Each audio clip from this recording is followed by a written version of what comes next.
Good evening, YouTube. This is Kaylin Strain coming at you with a late starting dinner stream tonight. And I had posted earlier why there would be a delay because I was at my great niece's birthday party earlier today. So for those that are not able to come in at this time, that's okay. You can always catch it on the replay later, after it takes several hours for YouTube to process it. But anyway, there is Pete in the house. Thanks for dropping in. What I have for you tonight is, I would call this a second generation brown bag MRE, because it has the large menu numbers on the side.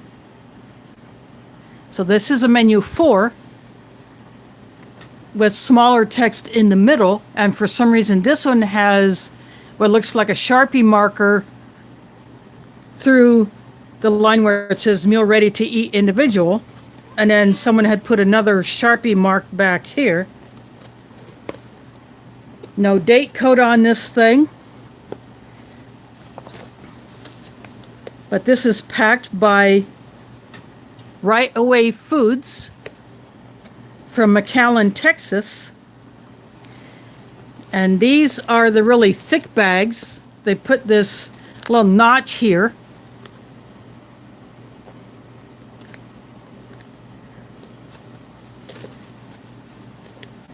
But this one, because it's a second generation, might have the longer brown spoon that we know of these days, and it might have an FRH in it.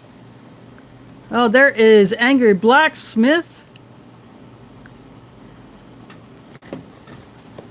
And we got Willie. Amberetto, sorry about that. Amberetto in the house.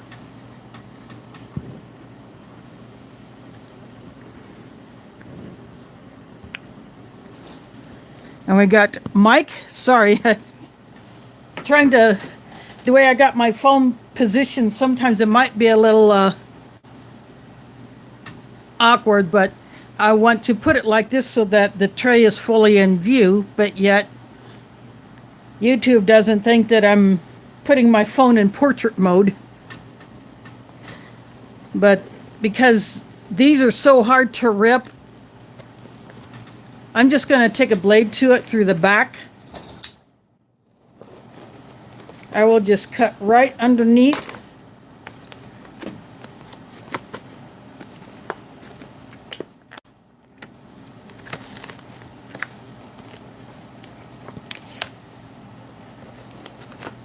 And that should do.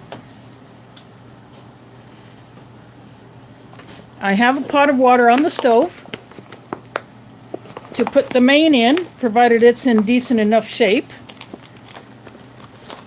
And I like what they did with this particular one. They pack it like the Canadian IMPs are packed, or at least in this one they did. There is a lathe in the house. They put the 2 cardboard boxes on the outside and then stuck all the other items in between. So that serves as protection for the other items. And I'll go ahead and start pulling some of these things out of here. Yep, see, this one has the longer spoon, and it's in a softer plastic that's not quite so crinkly as the plastic wrapping they're in now.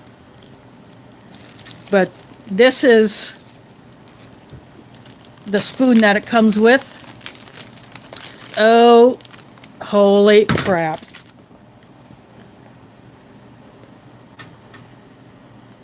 This is the first time I've had one. I've only had a few of these brown bags. I think this is my 3rd brown bag.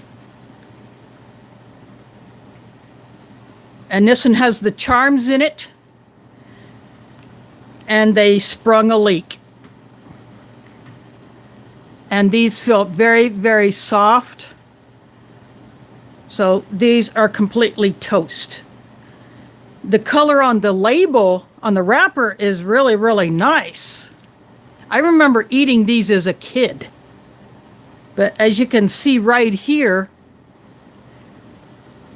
at the picture of the fruit, it has oozed out. So this is completely toast. I'm not even going to attempt this one.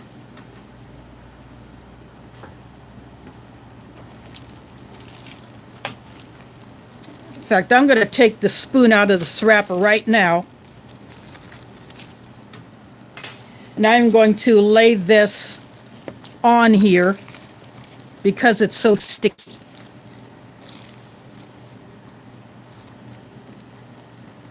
It was nice to see this.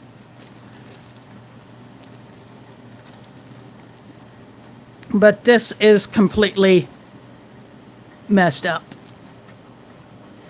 There is another new face.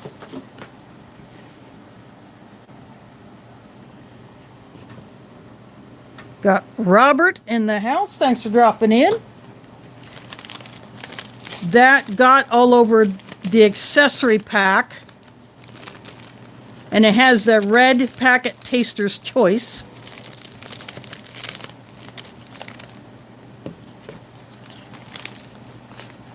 And this is apple jelly in an extremely dark green pouch. You can see that it looks a whole lot darker. Well, to me it looks a whole lot darker than the color of my tray. It may look lighter because of the overhead lighting and that my phone's camera is picking up a lot of the light. But this feels pretty clean.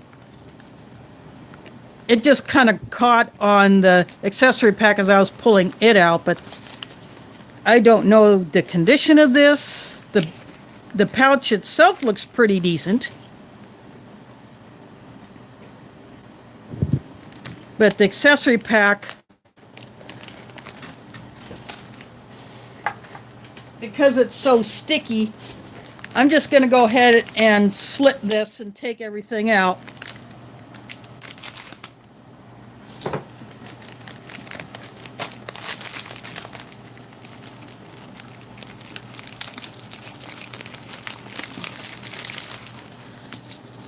Red packet Taster's Choice. These are notorious for being toast.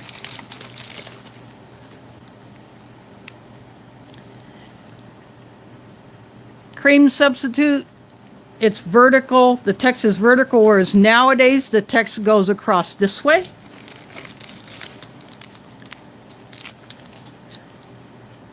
Big Words iodized salt.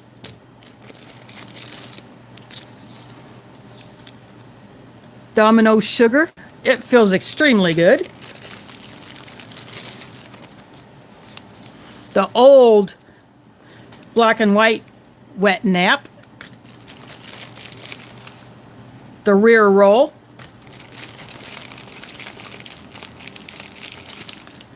Spearmint gum, which is showing its age.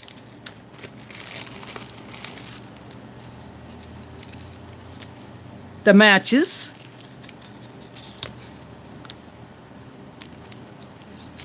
I don't know what the actual tip color means, or it's just random,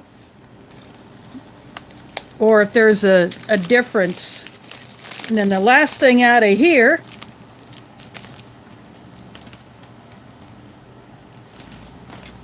is a Tabasco sauce that looks, it's full, but it's very, very dark. I think it's the darkest Tabasco I've seen, but the bottle is full.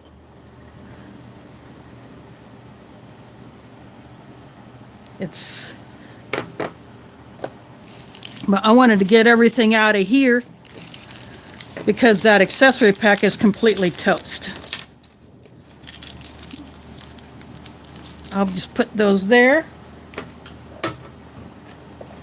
Now there's some other things that might be questionable. Cocoa beverage powder.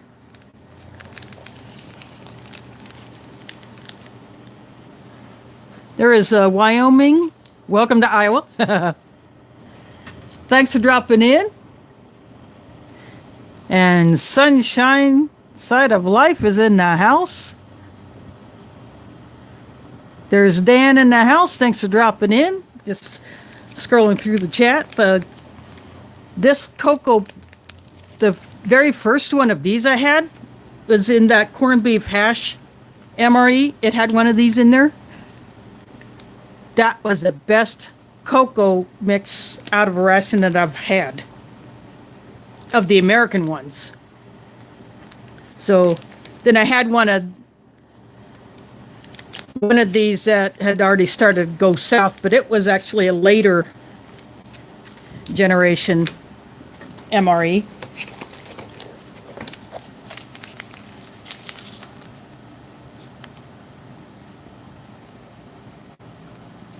This is beverage-based powder. It's the same type of packaging.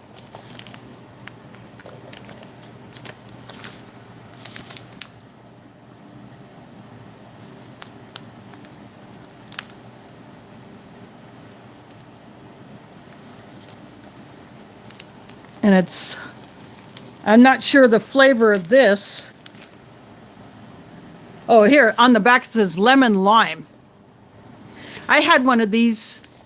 Oh, there's Wyoming dropping the super chat. Thanks for doing that. Much appreciated. But the one of these that I had did not have even this on the back, so I had no idea what flavor it was until I mixed it up, and it was a grape.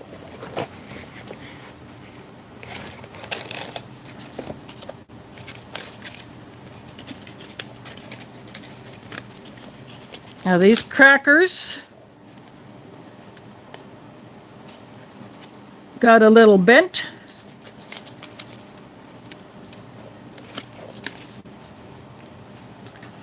I'm going to see if I can find a date code on something here.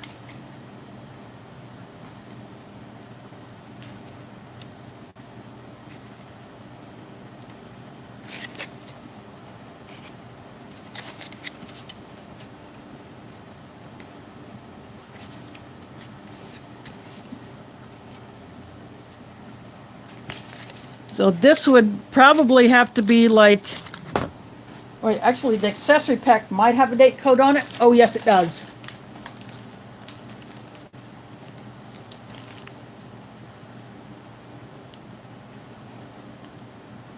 Or I don't know, it's got a bunch of digits here. 5298, and then it has 12 after it, so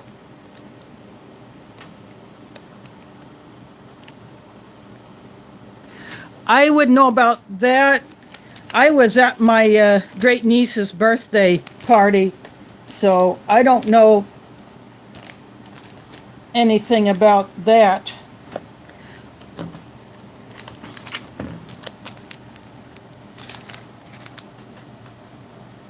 Oh, here we go. 52. So this is from, I'm going to guess 95. Because 85 would be like a first generation MRE.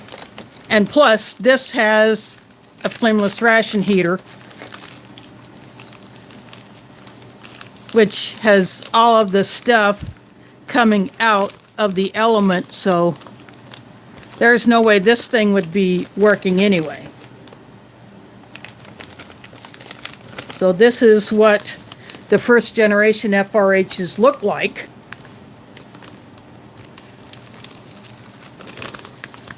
They have drastically improved over the years.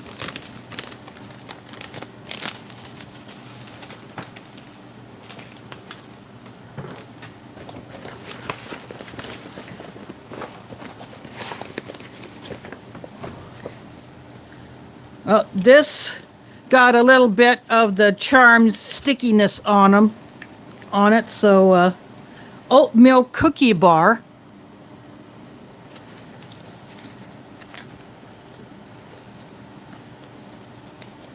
So I can definitely clean this up. and get some of that stickiness off.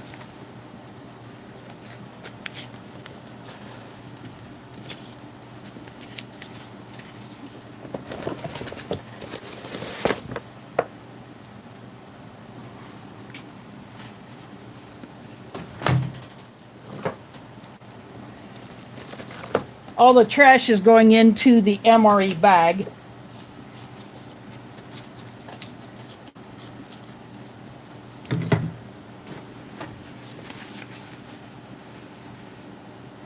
This is potatoes, the au gratin potatoes. So 5178. And this has some stickiness on the box, but that wouldn't affect the pouch any.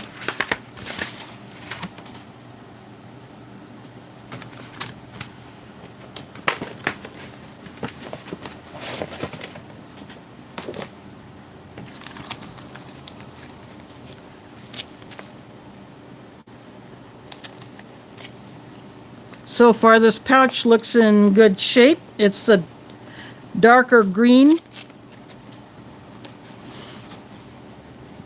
than the retort pouches we know of today. And then this is the grilled chicken breast. It's only a 2.8 ounce or 79 gram portion. Whereas our au gratin potatoes are 5 ounce.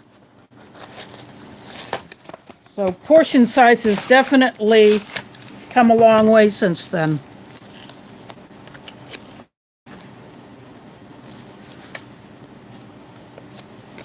And there's definitely some delamination going on at the edge.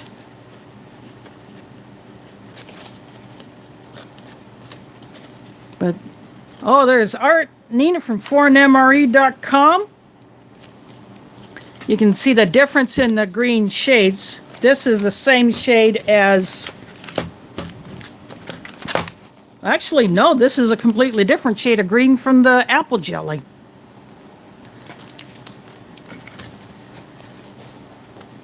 But this one, because of the delamination, I'm not sure it would survive the boiling. And plus, I will let you know that because I was at a birthday party, I did eat a fairly good sized meal earlier. But I do have a back plan in case some of this stuff is not edible. I know the last older 10 bag one I did, when I went to open the retort pouch after taking it out of the water, the thing just filleted open.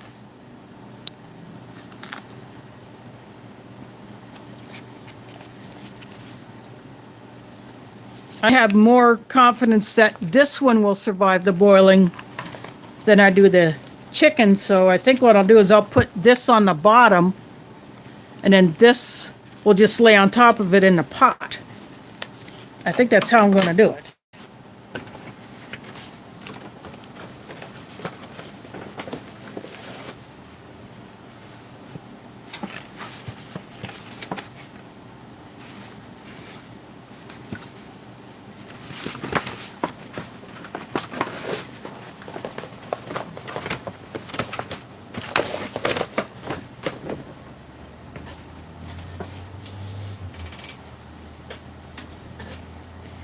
And because I am not confident in the state of the coffee, I have a backup plan for that.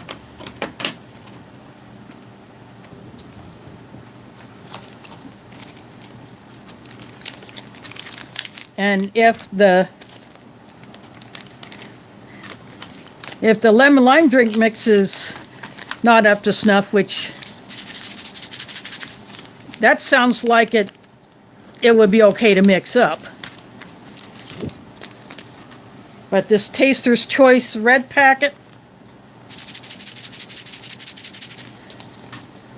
it may sound okay, but there's only one way to find out.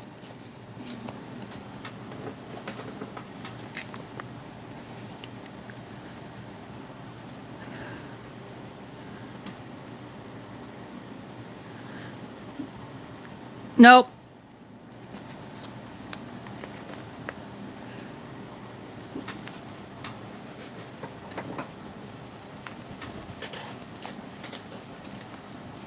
It smells like coffee, but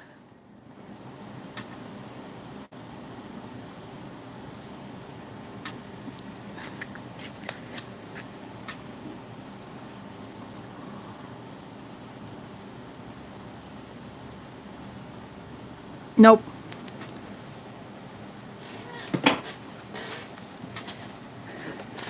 As I suspected,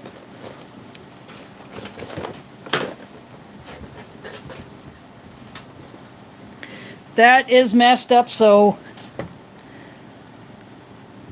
that's not going into for an MRE mug.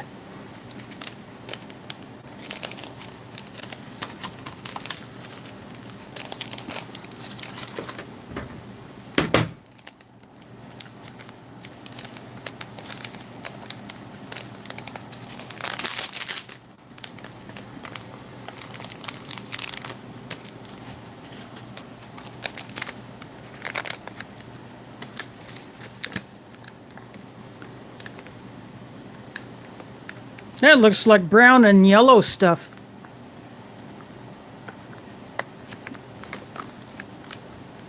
I don't know what all that brown stuff is, but that doesn't look like a drink mix that I would want to go for, but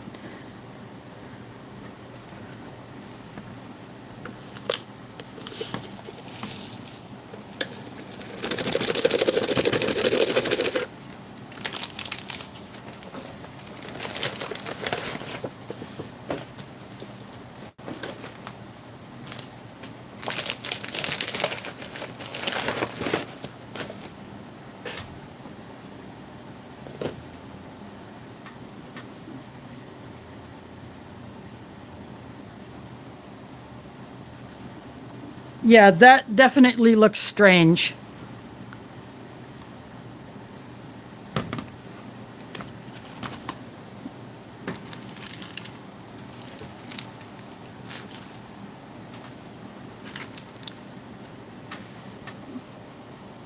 No, it's... I would agree that does not look right.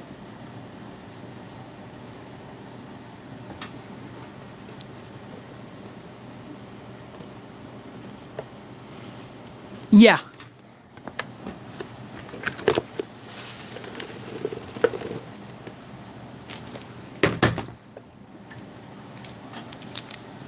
So I go to Plan B.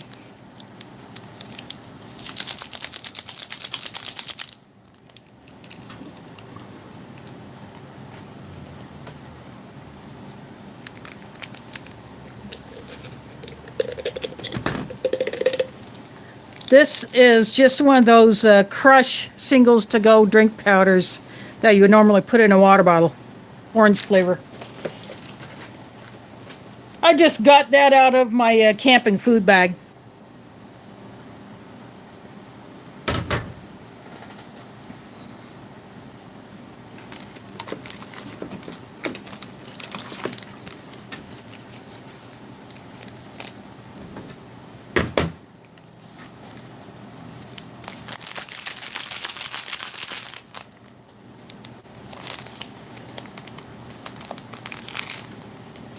I'm not sure of the storage conditions of this particular MRE.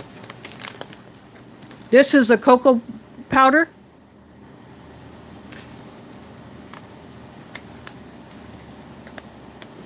I'll go ahead and pour it into my mug.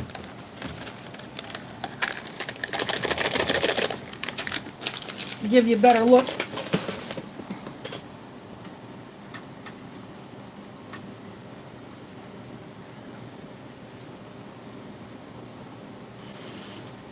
Yep, this is a cocoa beverage powder.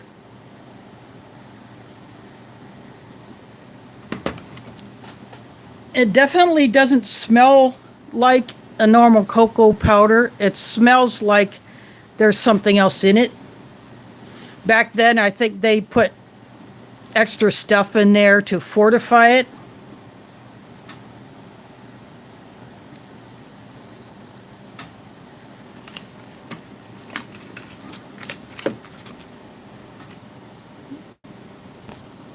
There is puppy breath in the house. Thanks for dropping in.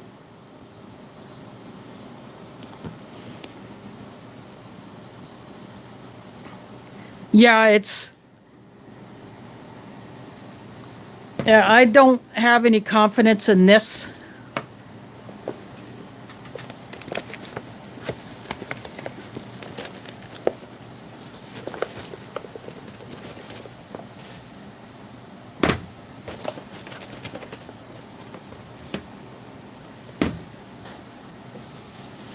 But I have a backup plan for that.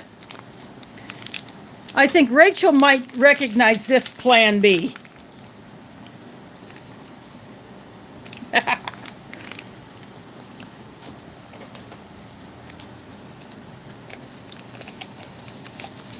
It's one of the 3-in-1 coffees that she has sent me in that massive box of awesomeness. I drank one of those already. That is some darn good stuff. So I'll go with that instead. Now what I'm going to do,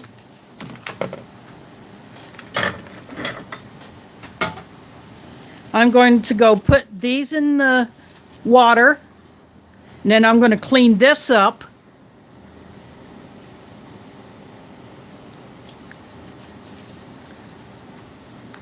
So that when I do open it up, I want get that sticky stuff onto the bar itself, because I want to see what this thing looks like. So anyway, I'll be right back.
Cookie bar is cleaned up.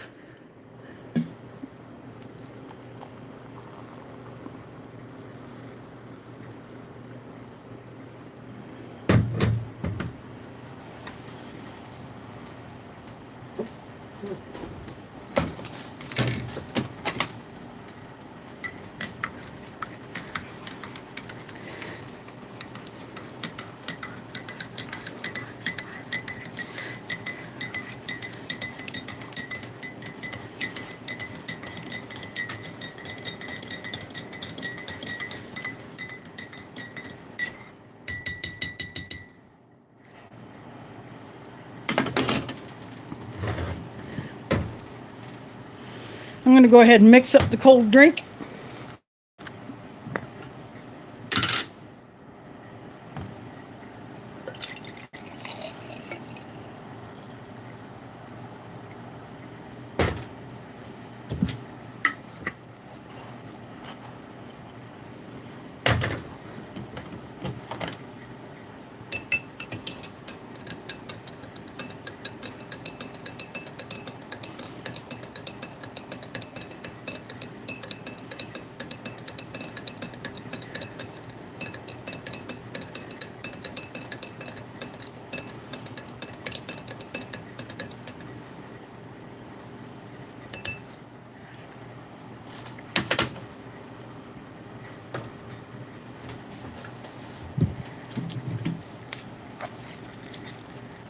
I can hear a little delamination going on. See, there's a date code on there.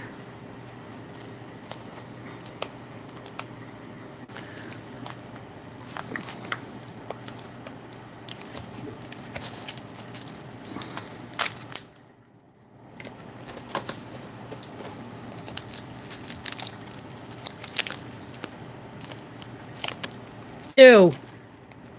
I'm glad you don't have smell-o-vision because that does not smell like a cookie.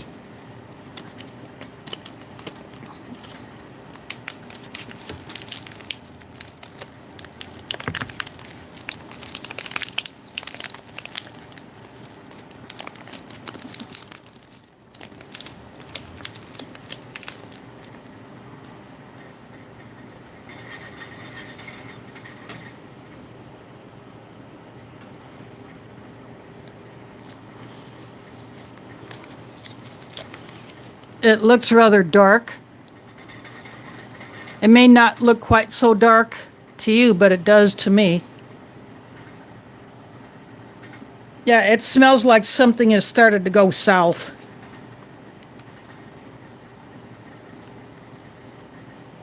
It doesn't stink like an extremely rancid nut or anything, but if there is a nut oil in here, then that would do it.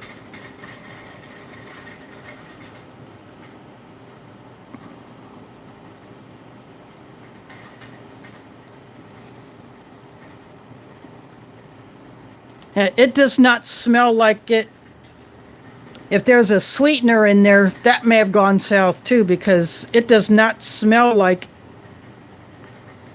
I mean, I could see a little bit of sugar crystal on the surface, but not much of that. I see one little, that might not even show up on camera, but I saw one little sugar glisten, but I thought these things are supposed to be lighter in color. Say, about the shade of these packets.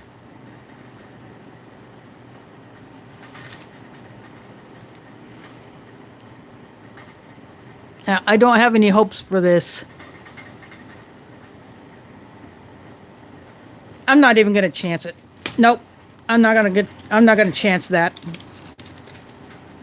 I mean, it doesn't stink so bad that I immediately want to get it out of this building, but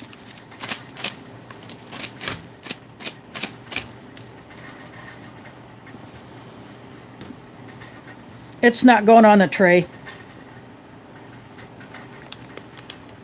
I'm just going to put it right back in the bag where it came from.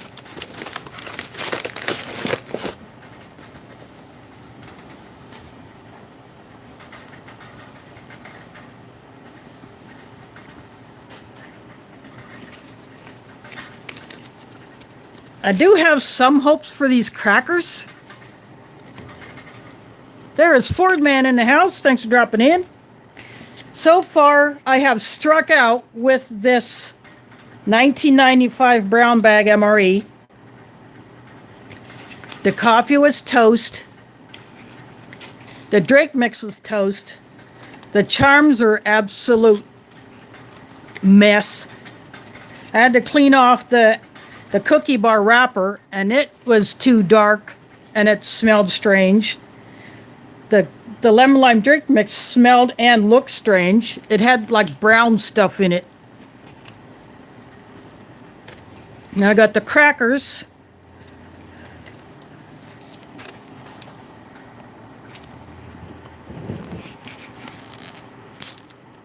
I don't know if you heard a hiss.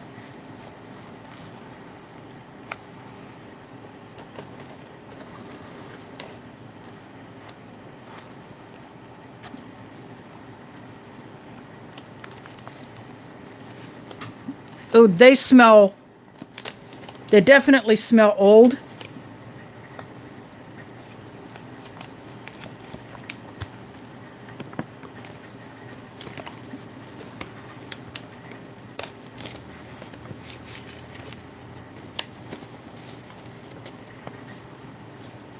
The oils have started to come to the surface. I can see it. Might not show up on camera unless I block the light a little, maybe. I don't know if that helps.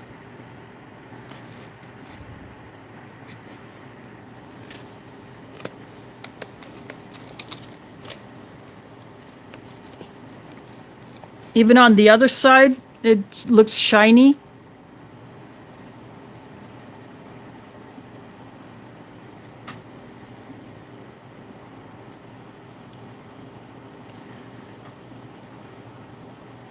Yeah, I don't have any hopes for these crackers, unfortunately. I would have liked to have been able to eat these, but nope, not gonna happen.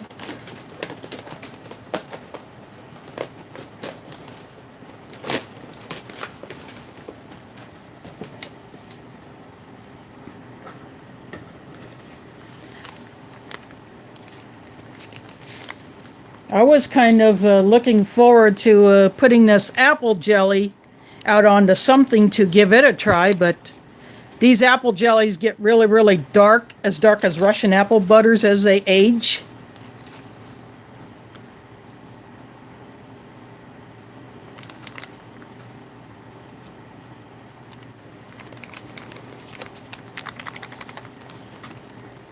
But I don't have any hopes for it.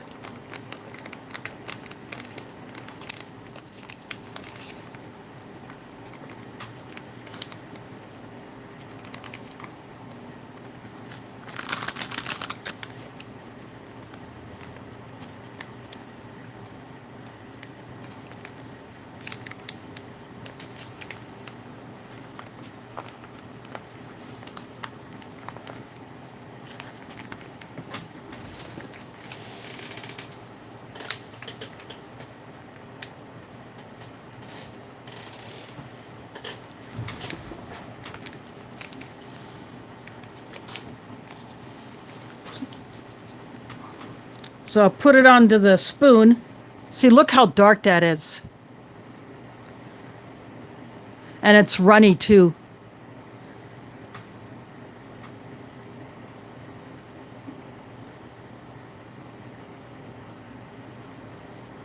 Yeah, that's completely gone.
I just went into the kitchen to get the pouches out of the pot.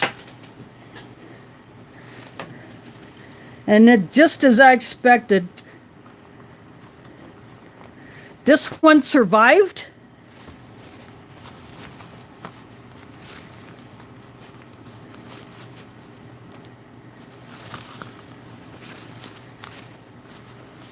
So I may be able to open it without having it completely fillet itself.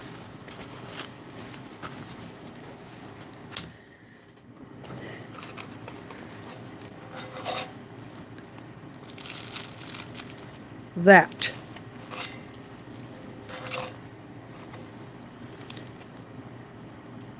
The green part is separated from this.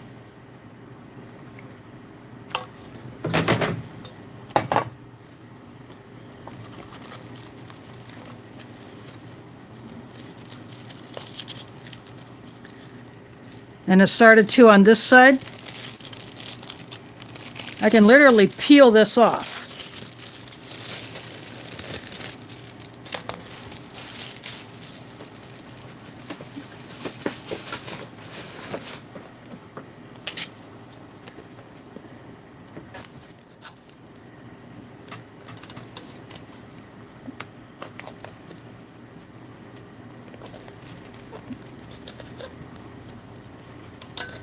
Well, the tear notch was above the seal. Now figure that one out. But there's another tear notch. But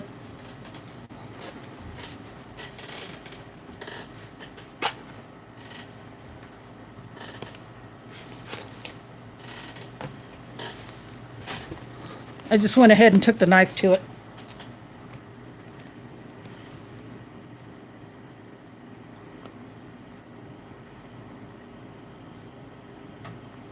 This is what the chicken breast looks like.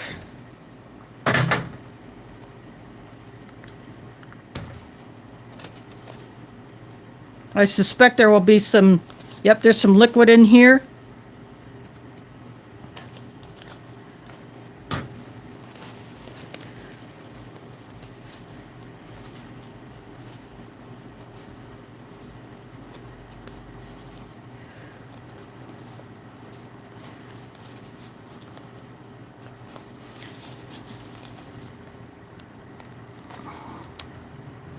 Fake grill marks, I'm pretty sure.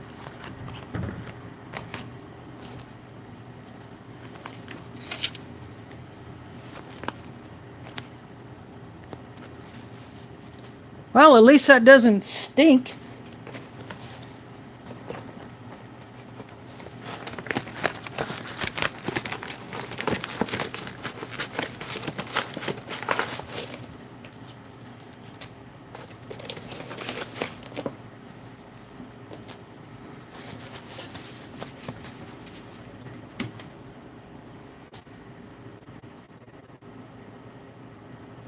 That's what the chicken breast looks like.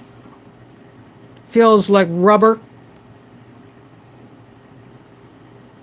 This is the other side. If I shield the light, you can see the detail a little bit more. Feels like rubber.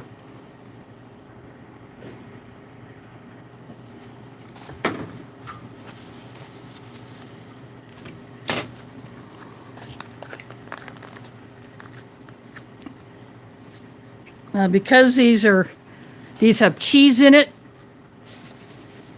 these potatoes may actually be pretty funky.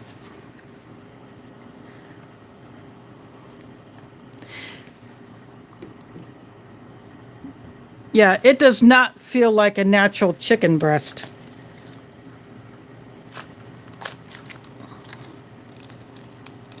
Ooh.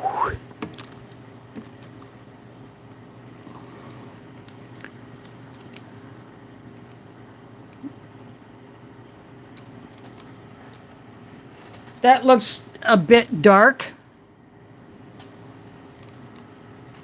And it stinks. Yeah, this... I'm sure when this is fresh back in 95, maybe 96, this is probably it might have been a popular menu, but then again, who knows, but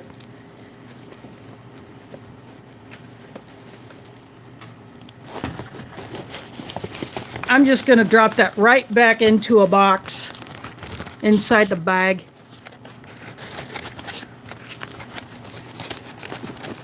When I was wiping it off, I could hear that it was starting to delaminate.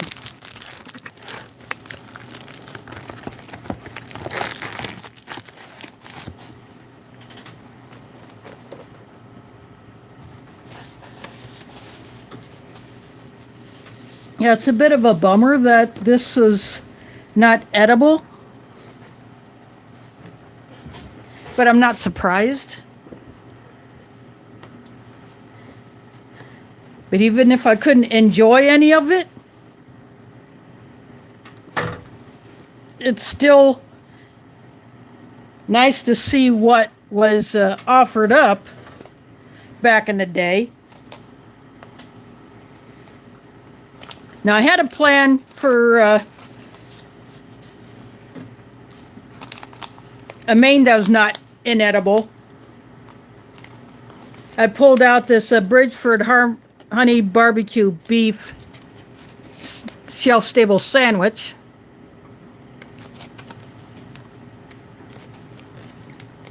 And this is 2019 pack, so...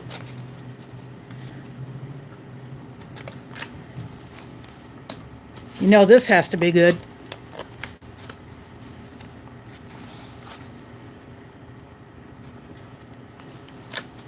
So I think I'm just going to get this monstrosity out of here.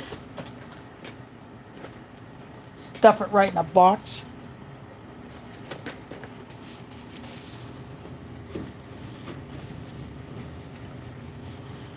Yes, this tray will get a wash after this, even though very little of the food got to touch it.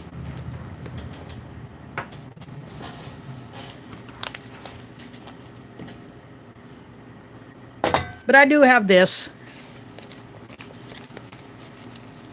I'll just rip into this thing.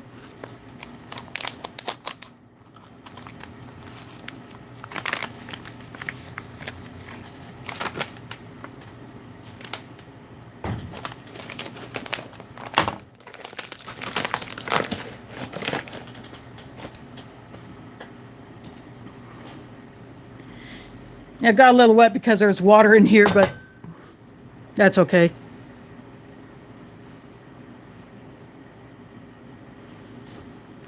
At least I have a little something to nibble on.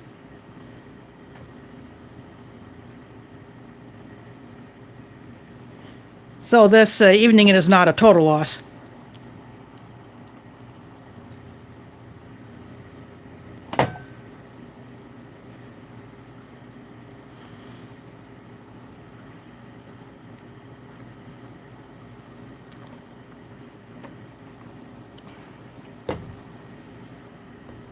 And I got a good coffee.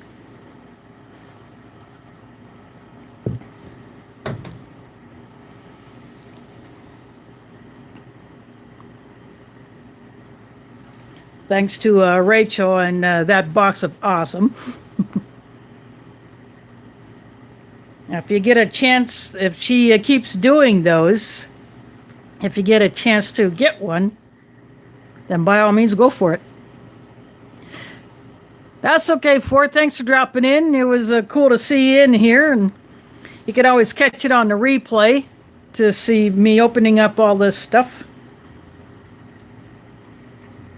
And starting next Sunday, I will be going later in the evening with these streams anyway, because Ramadan starts, I'm assuming, as of the sunset tomorrow, and then Tuesday would be my first day to start fasting. And so I fast from first light till just after sunset, and then so I eat my breakfast before first light. I take my morning pills, and then I don't eat or drink anything or take meds until just after sunset. And I can do that because I don't take time-sensitive medications like someone who has an antibiotic that has to be on a strict schedule, or a diabetic or hypoglycemic, or anyone who has time-sensitive meds that you have to stick to such a rigid schedule and not skip any doses.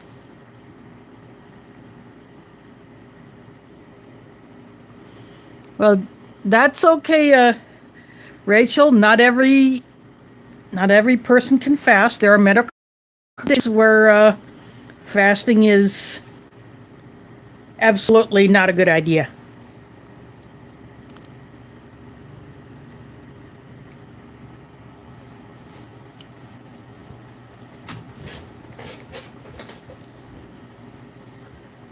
If you're hypoglycemic or diabetic, you definitely don't want to fast.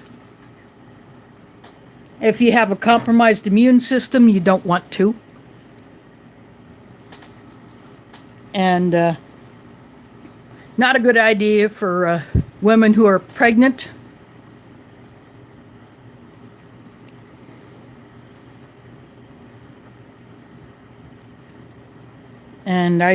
And I seriously doubt that it would be good for anyone undergoing any kind of really serious cancer treatment, because chemo will just knock you on your dupa, and radiation can do that too. But yeah, so there are a lot of people who cannot fast even if they want to. So for a Muslim who can't fast, there are other things that they can do during Ramadan. Yeah, these are actually pretty good. I've had this one before.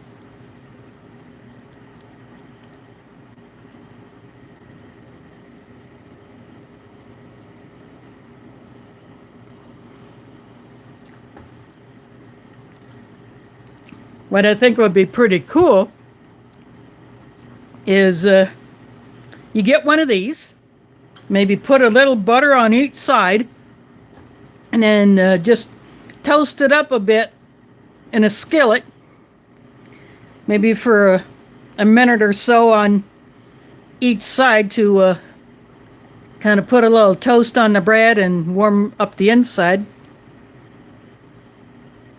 But the filling is really good. It's got good flavor to it. Yes, you can get these by themselves on various sites.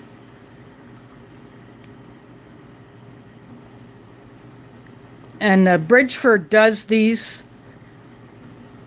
a lot of these, for not only U.S. rations, but for some European rations. You can see Bridgeford items in some British rations and in some rations from a few other countries.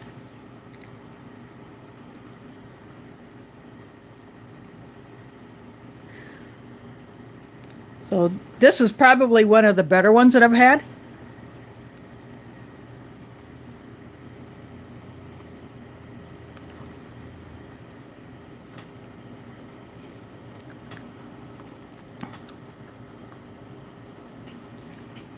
Yeah, they're I've had one of those, the Norwegian, those Bridgeford breads out of a Norwegian ration. It's a whole lot better than the wheat snack bread that comes in a U.S. MRE.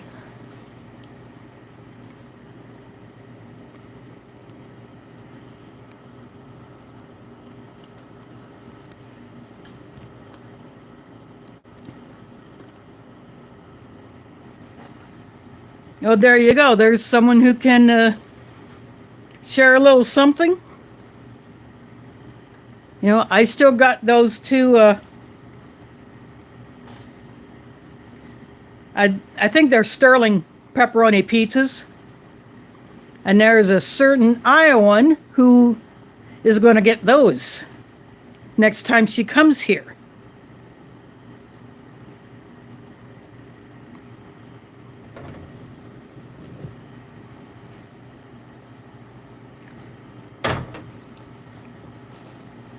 That Crush orange, it tastes like the orange crush soda, but obviously not carbonated, since it's just the soda flavored powder.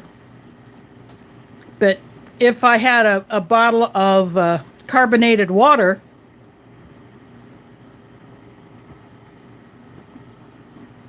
and mixed that stuff with that, then it would be more like the crushed soda.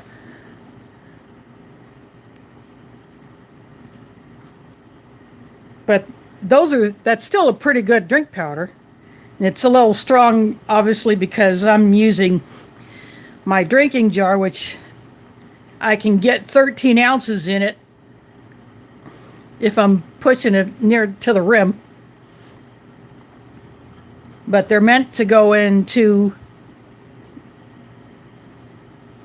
a 500 ml bottle.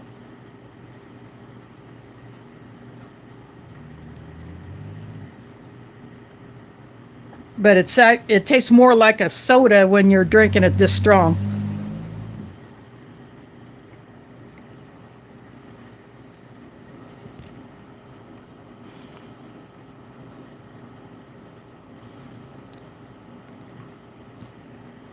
Now, speaking of the pizzas, Sterling and Bridgeford both do the pizzas. Sometimes you get a pizza ration and it will have the Sterling pizza. Sometimes you'll get the Bridgeford. And there are videos of a comparison between the two.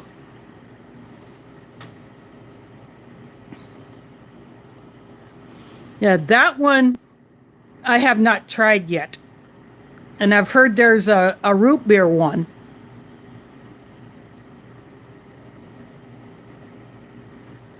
Let's see. RC Gusto did a comparison between, I don't remember if it was the Bridgeford pizza or the Sterling one, but he had a vegetarian pizza from a European ration, and he did a comparison between that vegetarian pizza and one of the first U.S.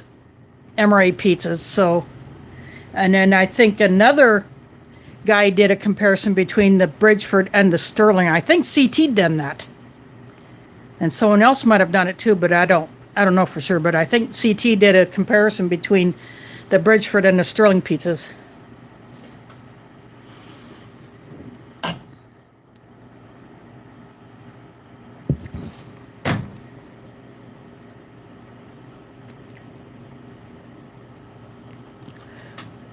Oh, wow. That's pretty cool.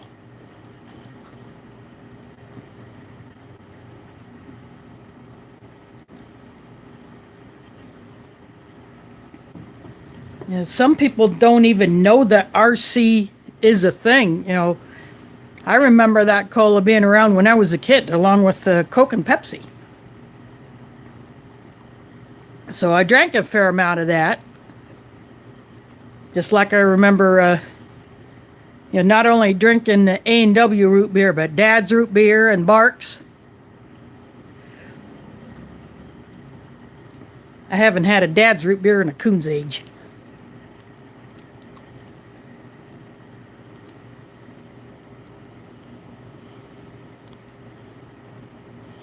Oh, yes.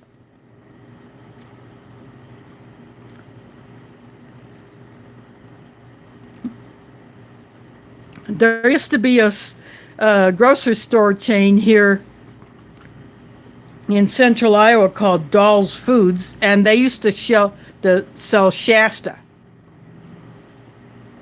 And Shasta had a wide variety of flavors.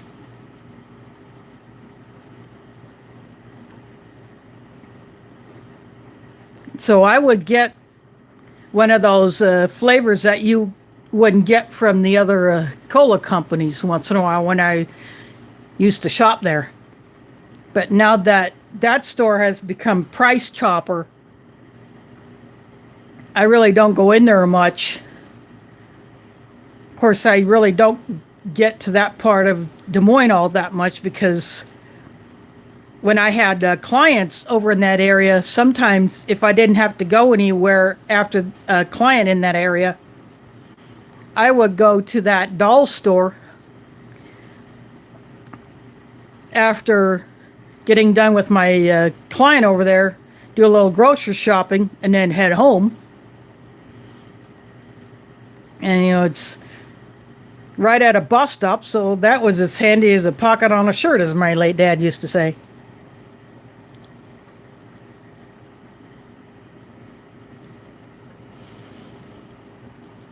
That's okay, Johnny. I started late. My prepping life, Johnny, my Iowa brother. I've had to go to my plan B for tonight because absolutely none of the food in this MRE is edible. This is a 1995 menu 4 grilled chicken breast. When I took the pouch out of the pot, it had begun to delaminate. So I literally peeled the green layer off the silver layer, and when I pulled the piece of chicken out, it felt like rubber.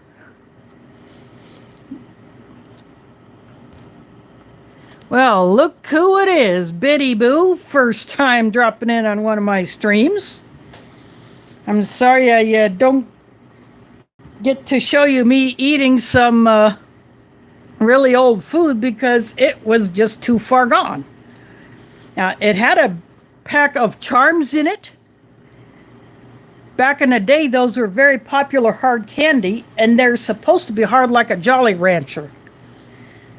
But you could literally put the squeeze on it like you would a soft caramel. And it had oozed out of the end of the pack and onto the oatmeal cookie bar wrapper and onto the accessory pack wrapper.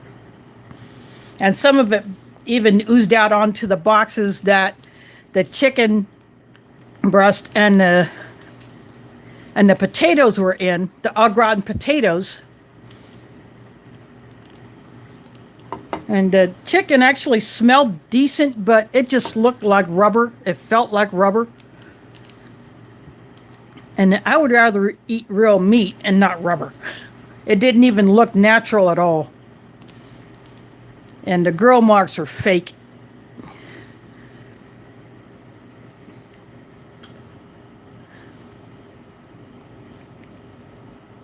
And there is Carla in the house. Thanks for dropping in. So I knew that some of this might be a bit sketchy, so I got a backup plan.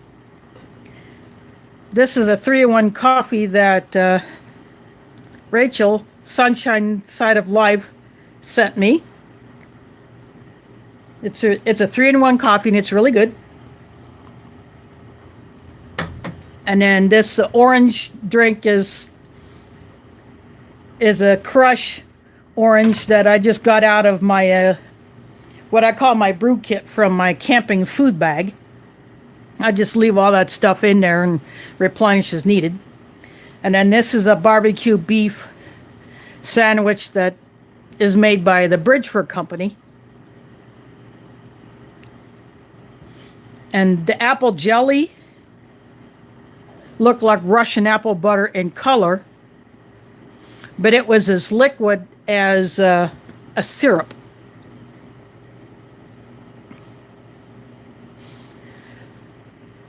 So I decided to go to my backup plan.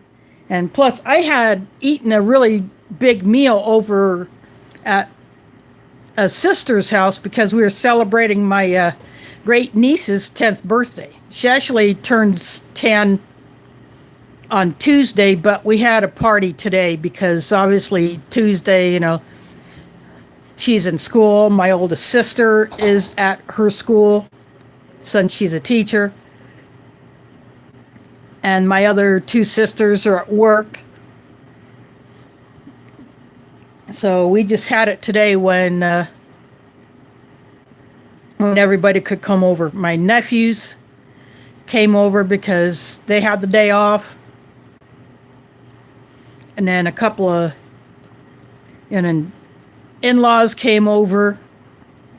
And so it was pretty good. And we had some really good sized steaks and potatoes and all kinds of goodies. So I had a pretty good sized meal. So I wasn't expecting even if I would not have done that, I still would have had this backup plan. But after eating all that, I knew that I really wouldn't be all that hungry because I also ate a piece of cake and a piece of pie too. So this is actually going to do it for me. Just finishing off this sandwich.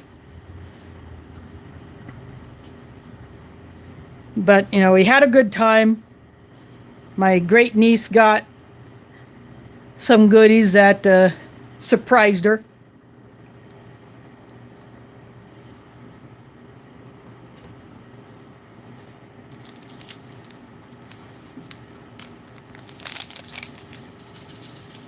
So I know that's good. I'm not worried about that.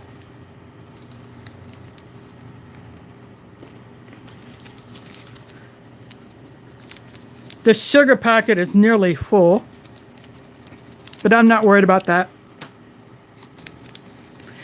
This creamer feels like it's powdery, but I can feel some clumps in there too, so I think it may be toast too. But this is what the creamer packets used to look like back in the like late 80s, early 90s. Whereas now the text goes across this way instead of this way. Of course, this brand of sugar, you can still go buy it.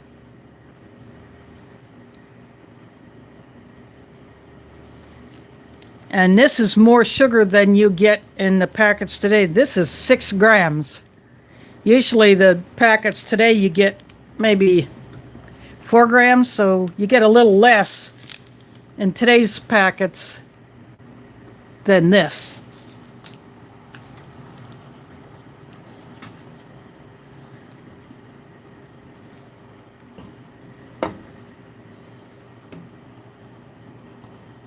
And the coffee was the red packet Taster's Choice. It actually smelled like coffee, but it looked like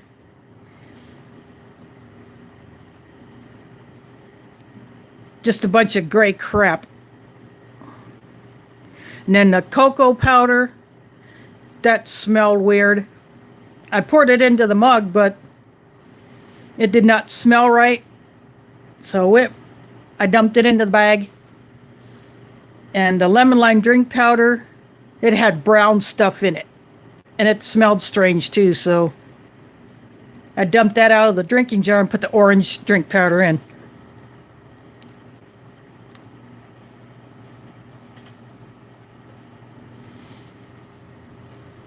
But this is a Tabasco sauce. It's a full bottle. No leaking.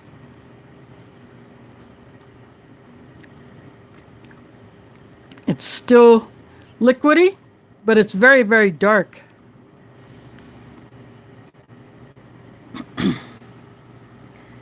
And even the tape around here is a darker green than it is now. Usually you see it's a bit lighter green. This is as dark as a pouch that the chicken was in. Yeah, I'm sure this stuff will be pretty darn potent.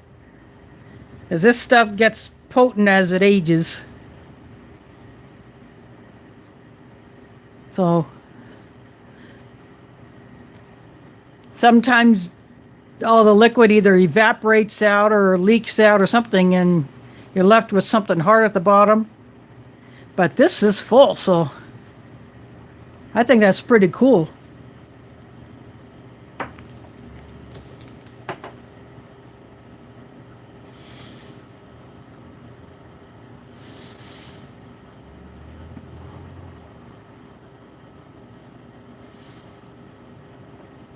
Yeah, I haven't.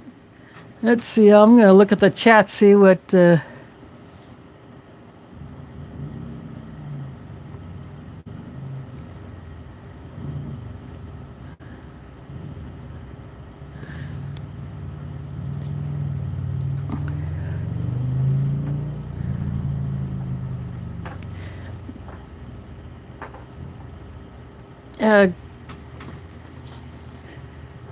Carla, if you make a huge pot of chili, this would probably be enough right here in this little bottle to give it all the spice that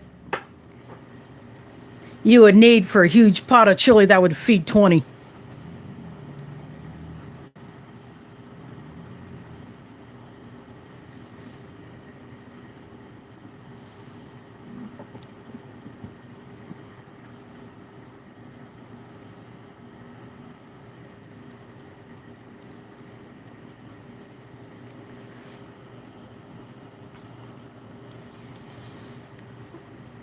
In fact, the last one of these that I opened was actually an older one. And it was pretty darn potent. But I used it like 2 more times out of that bottle.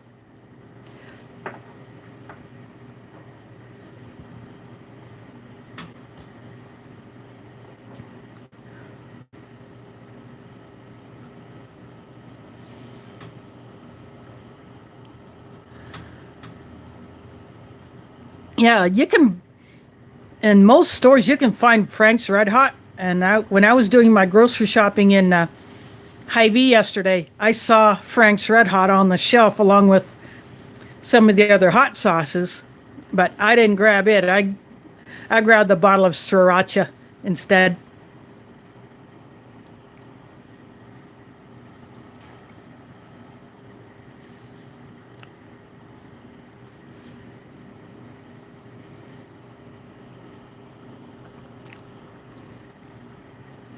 Yeah, I have saved all of my Hot Diggity Dog bottles.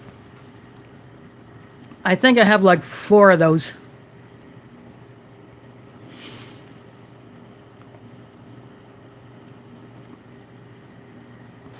Yeah, I saw some Thai sauces too when I was in there. I do like Asian food, so I picked up an Asian style stir fry sauce to add to my collection of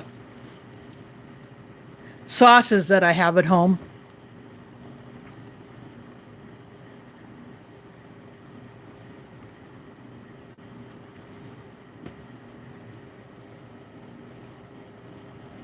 Yeah, I saw Tapatio in there as well. We have a store here in Des Moines called La Tapatia, but I don't know if they do their own branded products. I really didn't look for that when I was in there last month.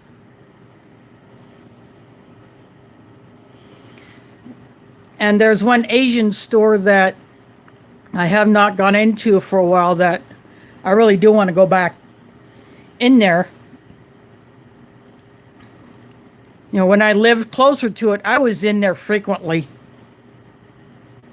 Well, there's James Ortiz in the house. Thanks for dropping in.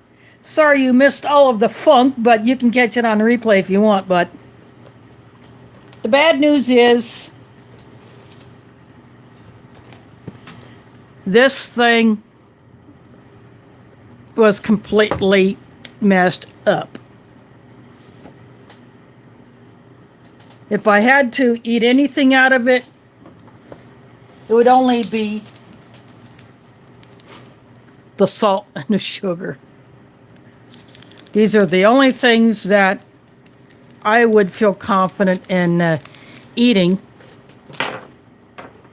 And the Tabasco, look how dark that is.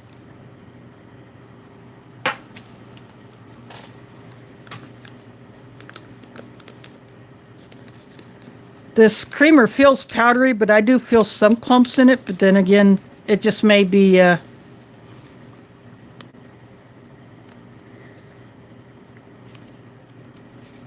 think I may pitch this one as well. Then again, it might be good. I just didn't want to chance it. So, I might hold on to this one simply because it doesn't feel like it's clumpy. It shakes like it's powdery. But I had a backup plan in case this whole thing would have gone south. So this is a Bridgeford barbecue beef sandwich.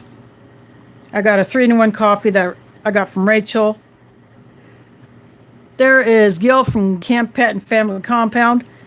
The lemon lime drink that was in this ration had brown stuff in it.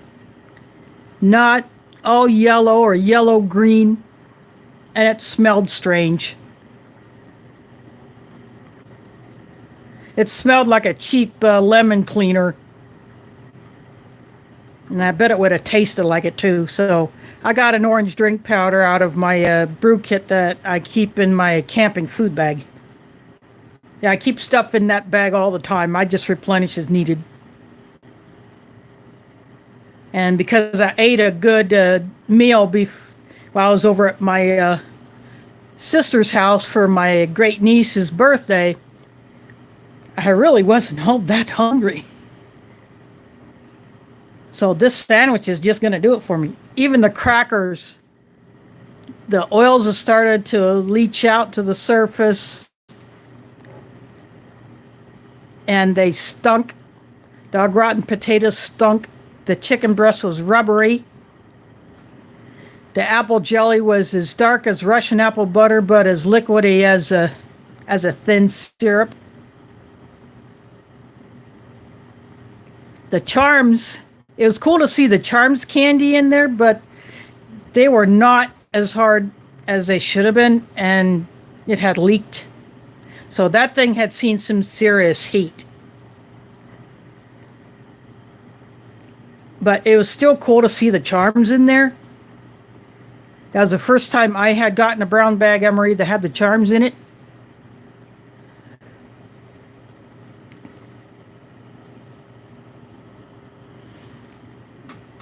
The cocoa beverage powder smelled strange, so I ditched it.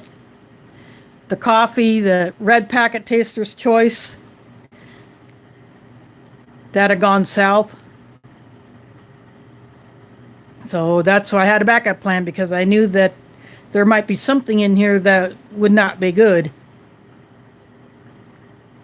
So this particular one had seen some serious heat before it either got from the cellar to me or from the origin to the cellar where I got it from. But it was still cool to open it up just to see what the soldiers back in 95 or 96, when this ration would have been handed out, got to have for a meal.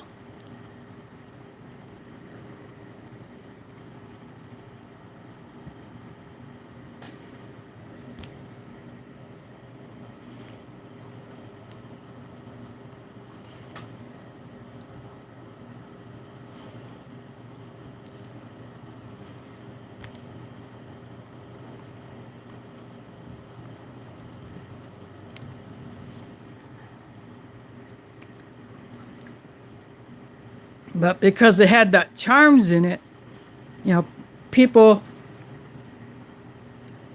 that was a very popular candy when I was a kid. So I grew up with that candy.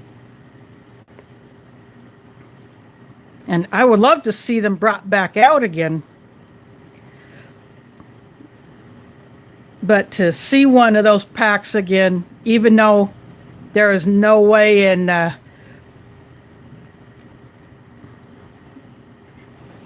the universe that I would attempt to try to get one of those unwrapped, just to see it just brings back memories of my childhood. But back in the day, I'm sure that was a big morale booster to the soldier that got that.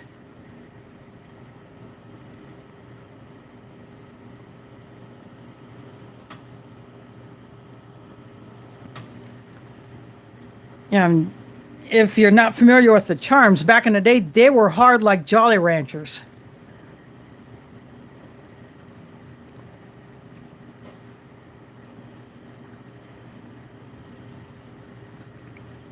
But to find a pack that's still in that condition nowadays is probably extremely rare.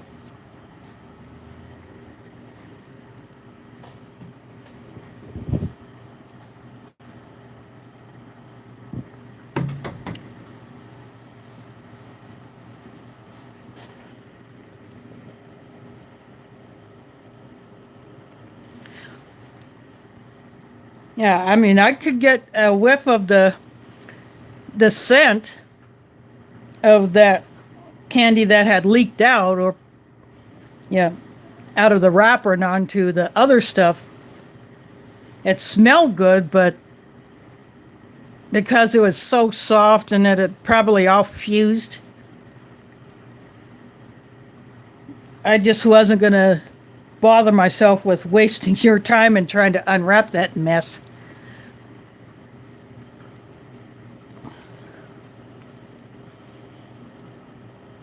Now, I have not seen Chuckles. Of course, I haven't had enough of the old rations to see any of those. This is only like my, this is my third brown bag. Yeah, this is only my third brown bag that I've opened up.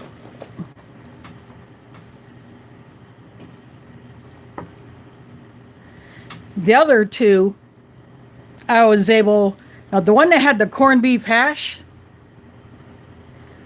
that was a 93. That had a red packet taster's choice. I was able to drink that one. That one was still brown and had not gone to gray, and it was perfect. Everything in that particular MRE was just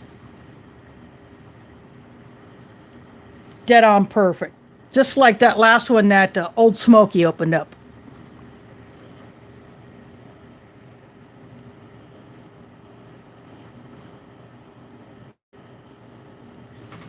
And the other one, I would have to go back through videos to see which brown bag menu it was that I had, but it was a first generation one where it was only small text up here and no big numbers on the side like this. And it was just printed in one spot on the bag, not just like running down like it was a continuous tube and then they just cut it at whatever. And for some reason this one had a Sharpie mark here and one on the back, so I don't know how that happened, but I liked how it was originally packed, where the two boxes sandwiched all the other items like you'll get in a Canadian IMP, where the two boxes sandwich all the other stuff to give it a more uniform shape and protect the rest of the stuff on the inside.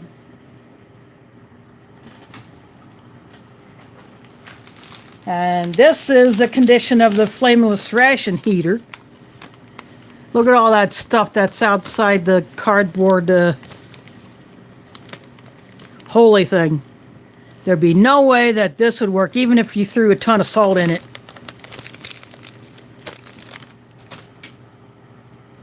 And this is what the gum looks like. Now, the gum is still hard. I cannot squeeze it. But it does look like it has aged a bit.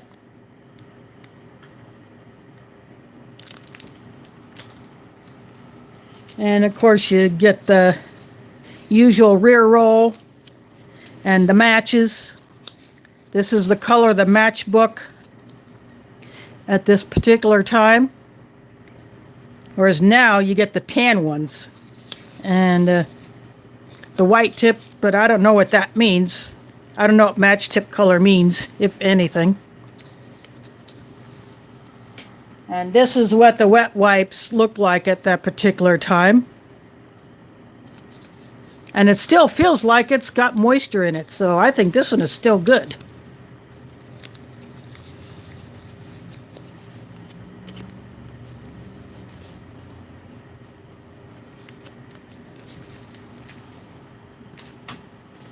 The spoon is in the kitchen because I put some of the apple jelly onto it just to show what it looked like. And after I did that, I just took it into the kitchen just to rinse it off.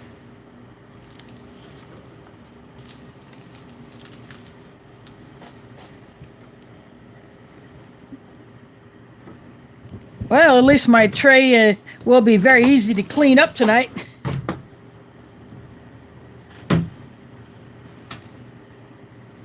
But I will show you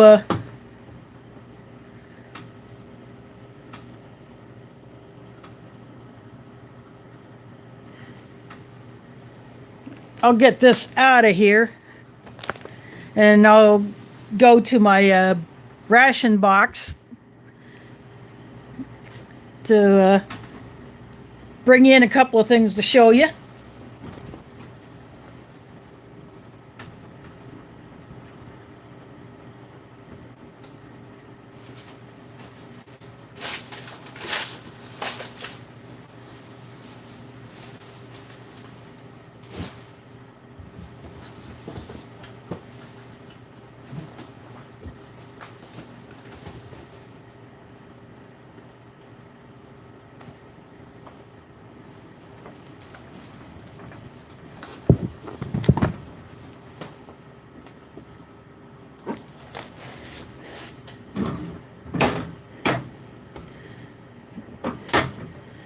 I'm just going to move this. So this was the golden ticket. I opened it up previously to look at the lid to see if there was a prize in it. Whoa! Johnny from Prepping Life just dropped a super chat. That's very unexpected and much appreciated. So thanks a lot for doing that. But I did not get a winner. I did not get any prize envelope, but that's okay. I have another one that's supposed to be coming tomorrow. So next week I could either open this one up. Obviously I've already popped the seal, but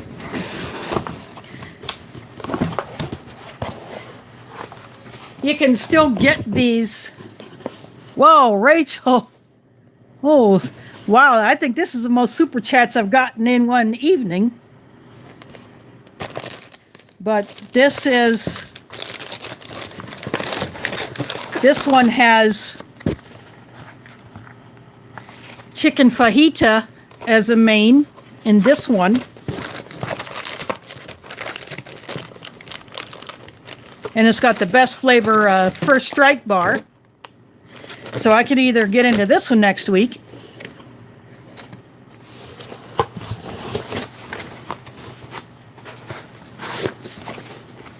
or when I ordered this one, I got this one as well. This is beef goulash from Minotaur Trading Company. I've been wanting to try the goulash, so I got this one so I could do this one next week.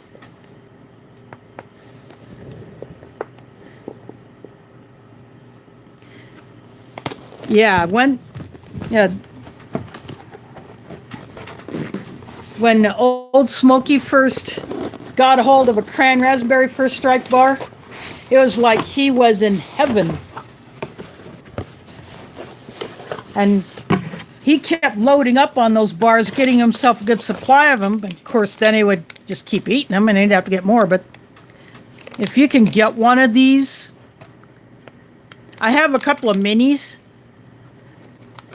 in my big box of stuff, but these are absolute awesomeness. They are the best of the 4 flavors. Of course, I did make one substitution in here. I took the peanut butter out and put the cheese spread in because I figured if you're going to have a fajita, you should have some cheese. So that's the only change I made in this one. So everything else is original as it was put into this box. I just took the peanut butter out. But I have a couple of halal MREs. And I have a Norwegian Arctic field ration. And so tomorrow I will get another one of these delivered. So I will have another chance to look for a prize in there. I mean, I would totally freak if I got what's actually called the golden ticket. Or if I were to get that, I would literally win a trip to the Minotaur MRE Nation headquarters to have some serious fun there with 4 other people and Bob and his crew. In addition to a huge gift credit that I could use to buy a bunch of stuff from Minotaur.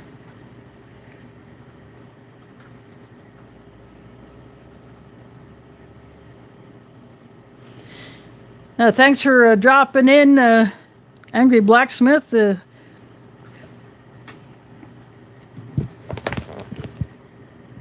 So I will probably be busting into one of these two next week.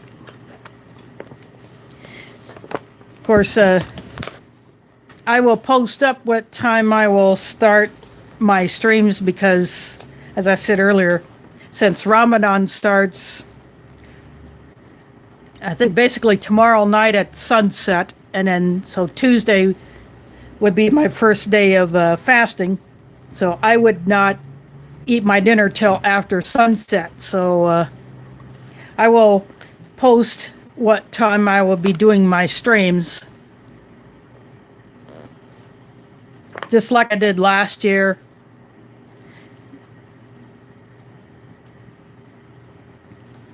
Of course, the year before, in 2019, I was spending my evenings at the mosque, so I was not doing any streams. But because of the big nasty, we couldn't do that last Ramadan, and we're not doing that this time. So I will be hanging out with you guys. At least on Sundays or when I go into other chats.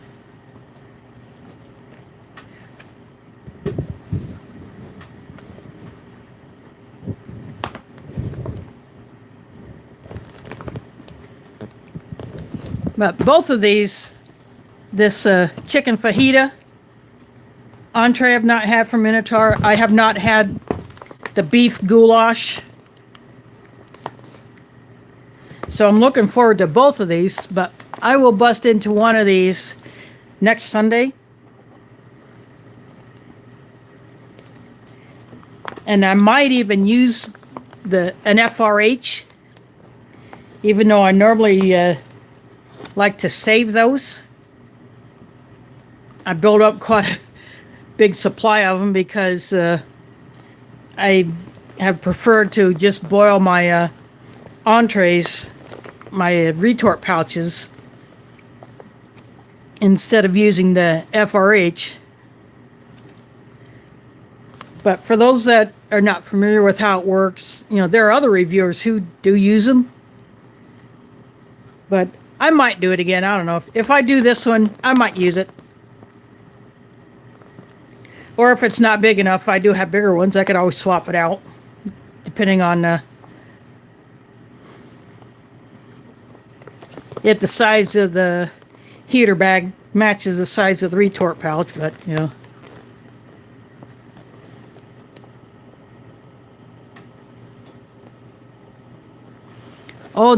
Oh, that'd be awesome.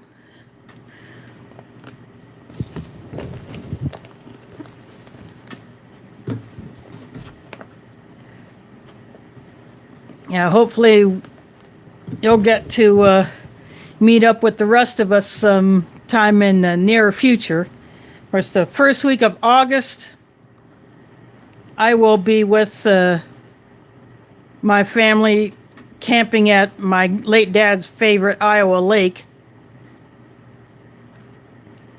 So the 1st through the 6th of August, I won't even be online hardly because I really can't get signal. I even tried with my hotspot. I really couldn't get much of anything out there. Yeah, we missed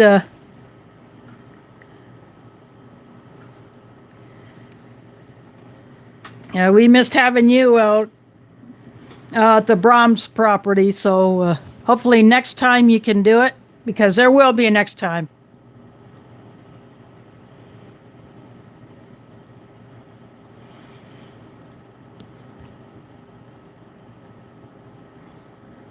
It's called Lake Icaria.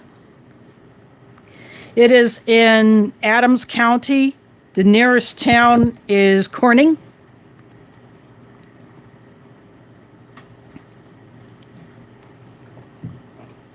My dad was born in a smaller town called Carbon, which used to be a coal town, hence the name. And Corning was the next bigger town. Plus, it's the county seat of Adams County, so the courthouse is there. You know, the county sheriff works out of Corning,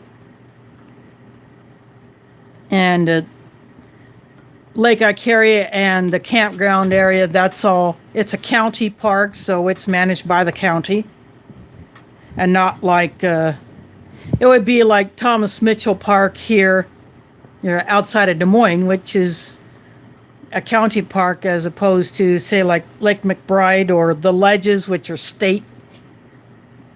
I think Lake McBride is state. I don't know. I could be wrong about that, but the Ledges is a state park. Lake Miami is a state park, I believe.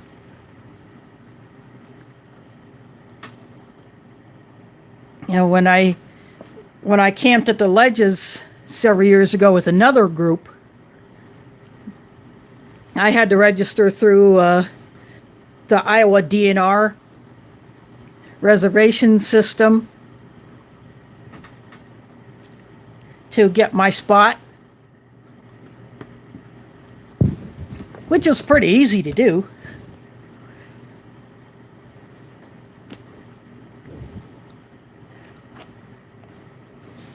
But for county parks, it's a little different.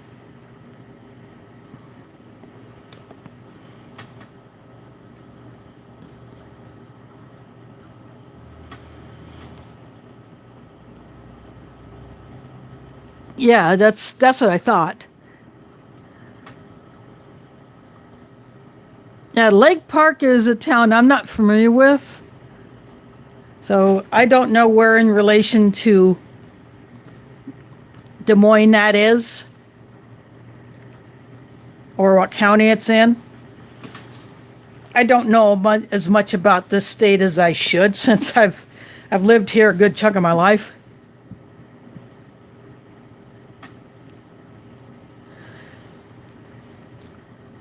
Let's see, someone is leaving. Oh, Mike is leaving. Thanks for dropping in. I hope you enjoyed this little blast of the past as far as rations go.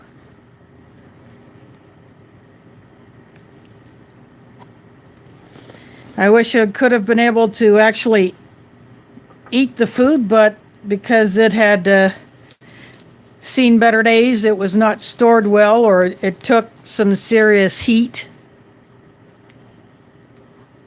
It was just too far gone. But it was still awesome to see what was in that particular menu back in '95 when it was packed.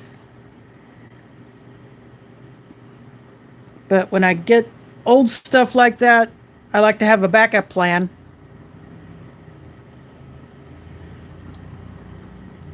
And when I opened that other older tan bag, the same thing happened. I took the pouch out of the water, and it had literally filleted itself. I didn't even open it to dump the food out. I just pitched it.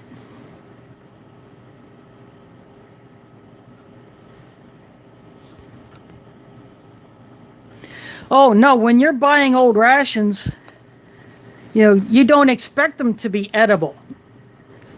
It's just, you're literally buying a piece of history. It's cool to look at them. But if they were stored well,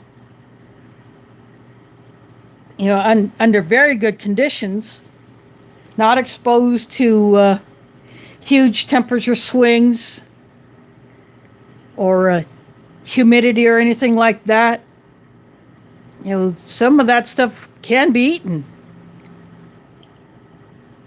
1993 corned beef hash MRE, I was in the same type of bag as the one I opened up tonight. Absolutely everything was edible. There was not a thing wrong with it. Even the red packet Taster's Choice coffee was perfect.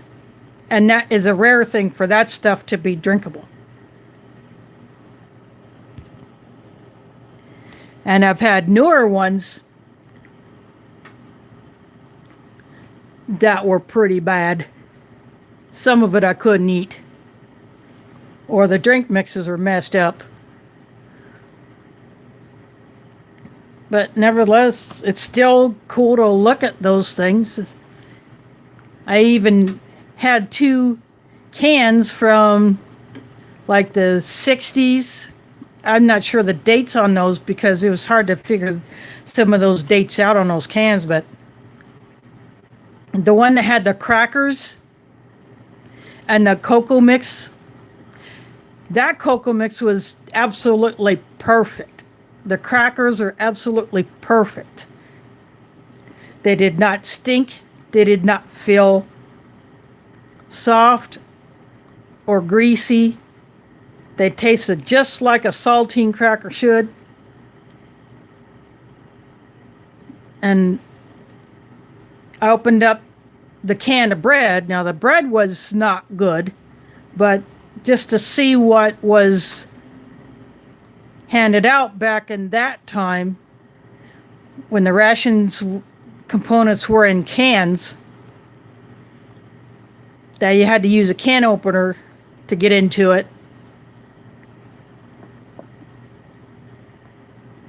You know, back in the day, I'm sure that was a pretty darn good bread. It was neat to see it, but unfortunately I couldn't eat that bread. But the crackers and the cocoa mix out of that, what's called a B2 unit can, that was awesome.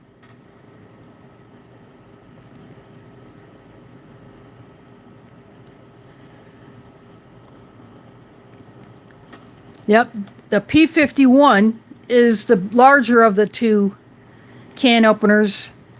The P38 is the smaller of the two. I have an Aussie Fred can opener on my keys. And that one looks like a P58, a P51, but with a little spoon on the end. And I actually used that thing a few times to not open a can, but to pop the latch on the entry door of my building because it was not opening up. You go to push on the handle to open it from the inside, it wouldn't open because the latch was catching on something in there. So I literally took the spoon end of that Fred can opener and popped that latch so I could go out of the building.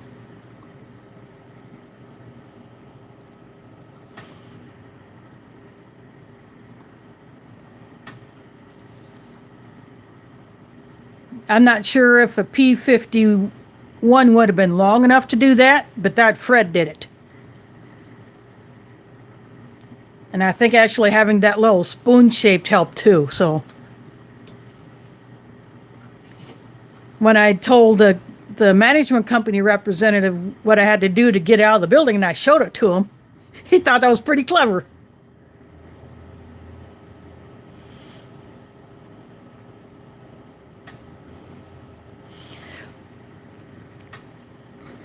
There are, I do have one of those. Actually, I think I actually found that one they call the church key on the side of the road somewhere. But I do have one of those. I might get one or two more of those.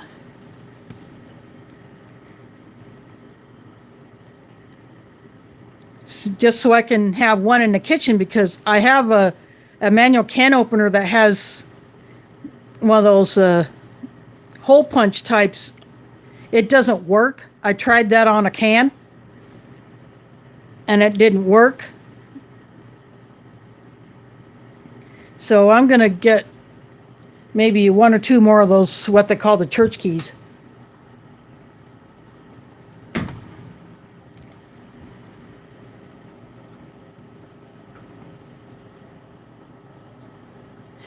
Yeah, and plus, you can use those to pop open bottle caps.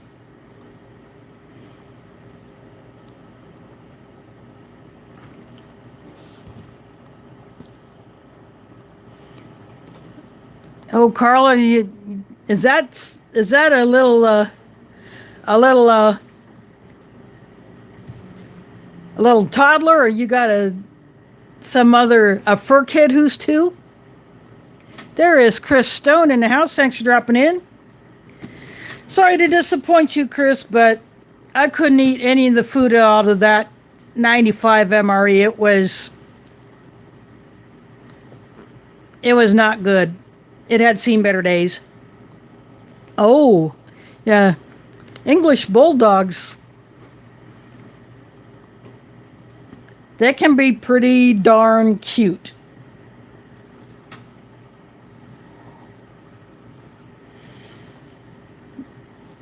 In fact, the Drake University mascot is the bulldog, and every year they have what they call the Beautiful Bulldog Contest. And they use the English bulldog instead of the Frenchie.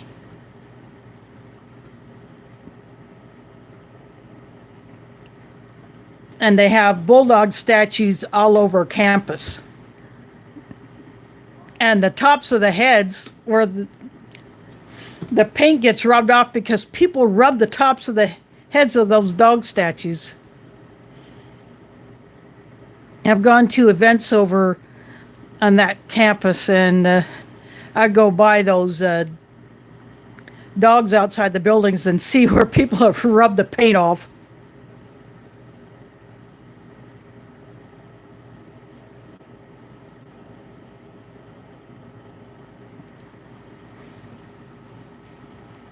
Drake University here in Des Moines is best known for its law school.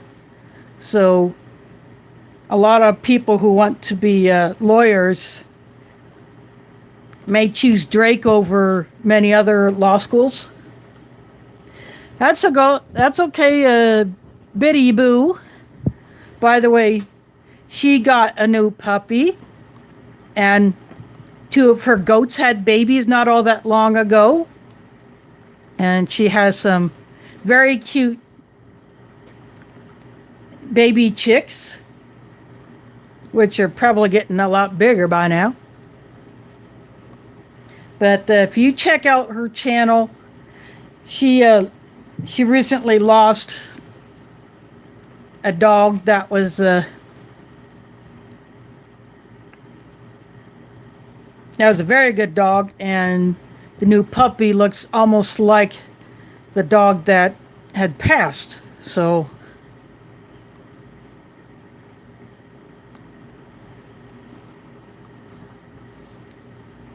but it's a very cute pup. Oh, this one is the first golden ticket ration that I got last month. So I have another one coming tomorrow. But this one, the main in this one is called chicken fajita. It's a freeze-dried. They come in gusseted pouches. And this one had a packet of peanut butter in there, but I took that peanut butter out and put a cheese spread in there instead. But it's got the tortillas in it, the small ones that are made by MRE Star, instead of their larger ones that are in the longer pouch that's about as long as this. But there are only 2 of them, and they're folded in half, whereas this one, they're smaller. You can kind of pick out the shape, and there's 3 of them in here.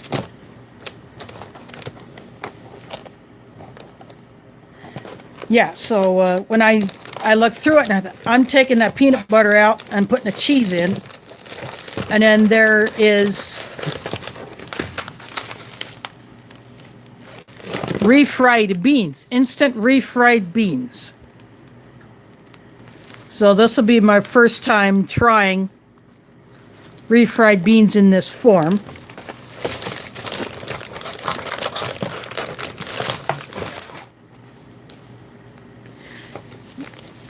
And this will be a pink lemonade. There's a cranberry first strike bar.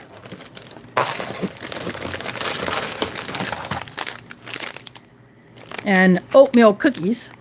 Oh, by the way, speaking of oatmeal, the oatmeal cookie bar in that brown bag MRE looked very dark. It should have been about the same color as this. And it smelled strange. So I didn't even want to take a test nibble of that.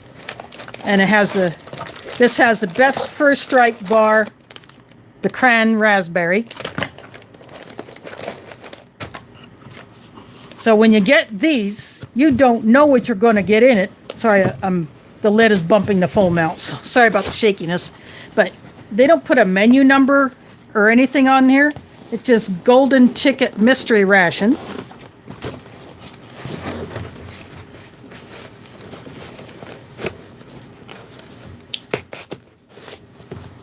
And they put a piece of tape on here after they pack the box. So when I get the one tomorrow, I slit the tape, I open it up, I look in the underside of the lid. If it has an envelope, then that means I won something. This one did not have that. But tomorrow I get another chance. So when I do the mail call for that, I will open up that box to see if it has a prize envelope stuck to the underside of the lid. But anyway, so next week I could either get into this, or I could eat this beef goulash, which I have been really wanting to try.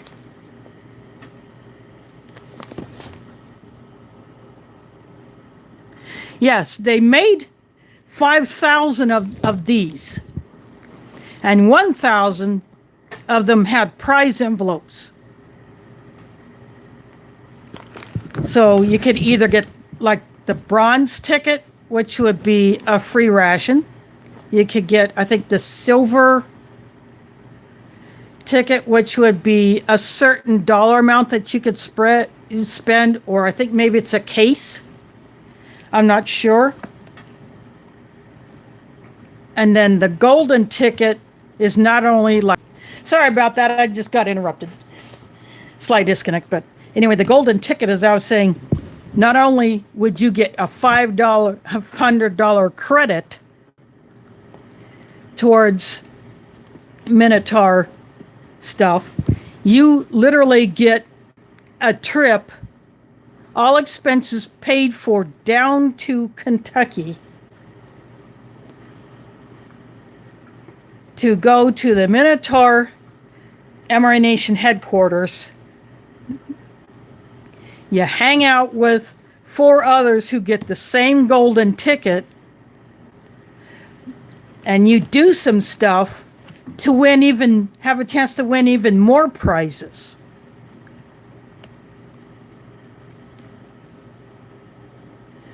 Yeah, you just ask guys like Shocker 71, Old Smoky, Dub C, Jack of Trades, and a few others who have gotten to meet Bob in person.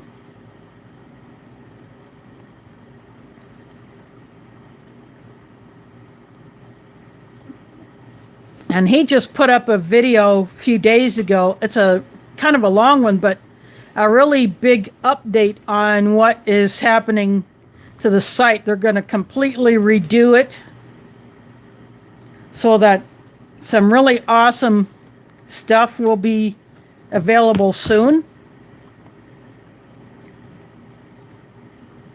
including make your own custom Arctic field ration. So you customize one of these, or you can customize a case where you choose from the different menus that are on there to put in your case. And I think they're going to be able to, you'll be able to do custom versions of these, I guess you call them wet pack rations, where you can choose which entree, he was the first to do that on his original custom MRE site, and then MRE Nation, he kept it going over there on that site, and that site is still in existence, by the way. But he's going to bring that back with this and customizing a case. But it's going to take some time to get all that up on the site when the tech heads that he's hired to do that get done with it. So they're redoing the whole website. So it'll be pretty darn awesome once all that's done. And you can see the new stuff that he talked about in his latest video, and a few things that still working on some new stuff, like the versions of the 24-hour or the 5-person ration, and that comes in a similar box but obviously bigger. After doing those samples for another vendor, Dub C had a video on that. Shocker 71 did, and Jack of Trades,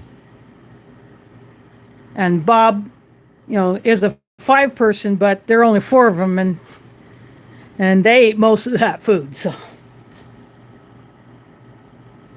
of course, they were pretty active. They were hiking around and exploring caves and all that stuff. But seeing how that looked,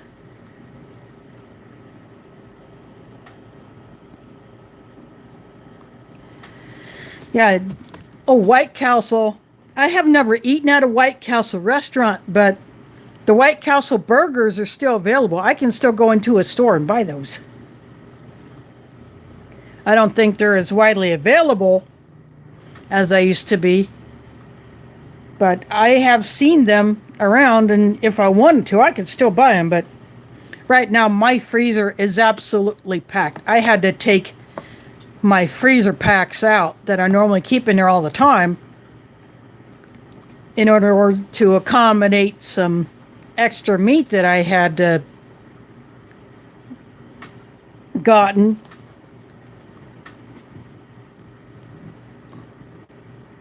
I only have the freezer above my fridge. I don't have an additional freezer.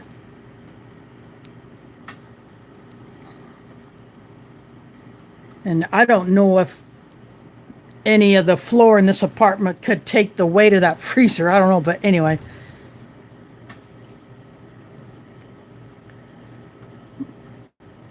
Yep. Again, sorry about the shakiness. This table shakes a bit. It's actually a camping table. My phone mount it's flexible, so it shakes, but it does the job.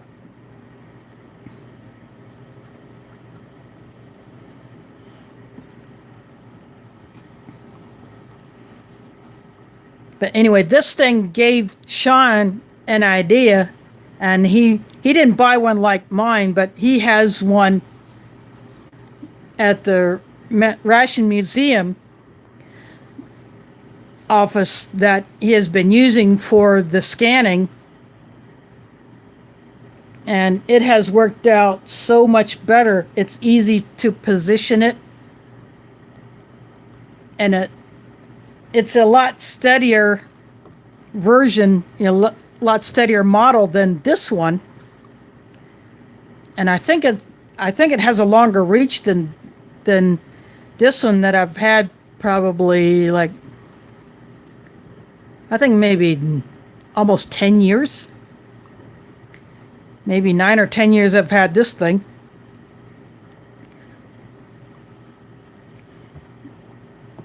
but it does allow me to get shots that I want.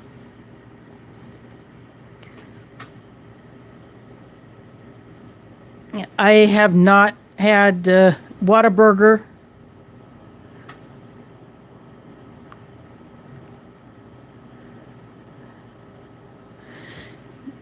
Crystal, I have no idea what that is.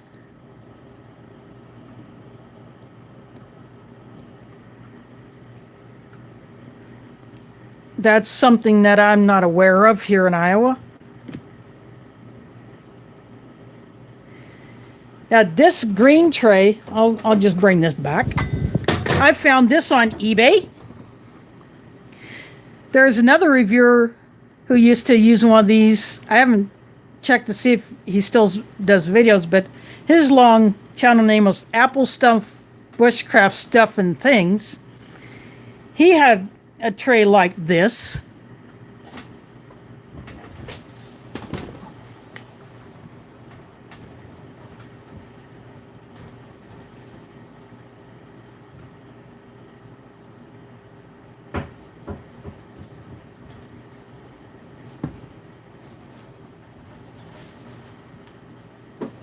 But when I bought mine, it came with these two little cups.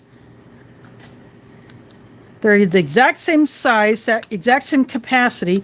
They call this one a bowl because it doesn't have a little handle like this.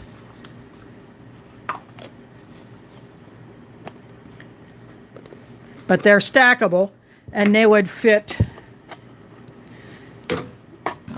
See, this has a little cut out here, and this would fit there. Oh, Booger Butt and Booger Butt, your first time into my stream and I have nothing to show you. Sorry about that, but as I was saying earlier, the MRE, the brown bag MRE that I opened up,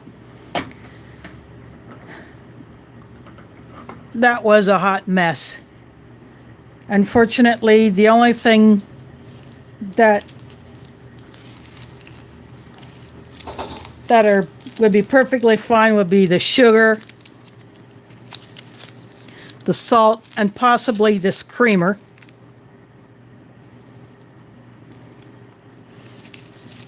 But everything else in it is messed up.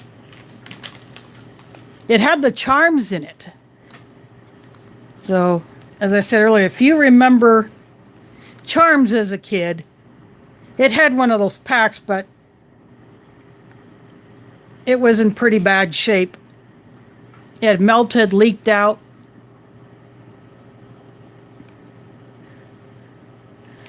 Oh, I know about Rogers, Arkansas. I had a roommate in college back in the 80s when I was going to college down at University of Central Arkansas in Conway. She was actually from the Rogers area, or near Rogers. And she invited me to spend a weekend at her place. And so I did that.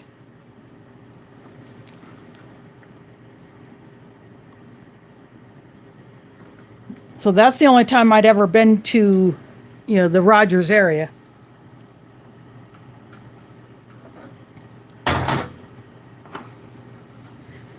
But yeah, I went to college in Conway. But my parents were working at the Girl Scout camp in Garland County on Lake Ouachita, which is a huge lake that actually takes part of 3 counties, Garland, Faulkner, and one other county. I don't remember what other county Lake Ouachita takes a huge bite out of. But there's a Girl Scout camp outside of what is called Buckville.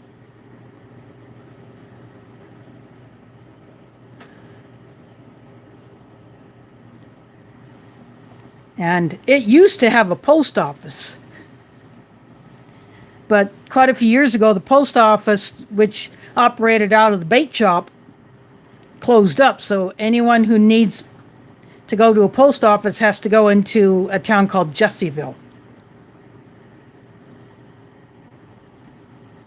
So my brother who lives down there, that's what he has to do when he has to go mail something, or he has a package that he has to pick up at the post office.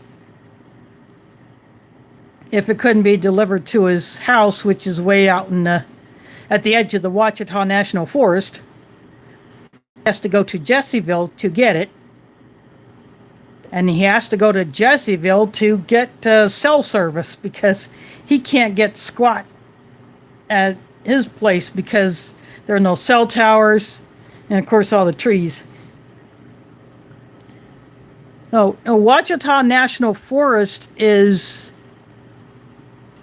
exactly what it is. It's a national forest, like a national park. But my brother's property is right on the edge of it. It's, if you've ever been on Highway 7 going through Garland County, it goes into Hot Springs, and then you get off of that onto various county roads to get into the other smaller towns. Or out to where my brother lives.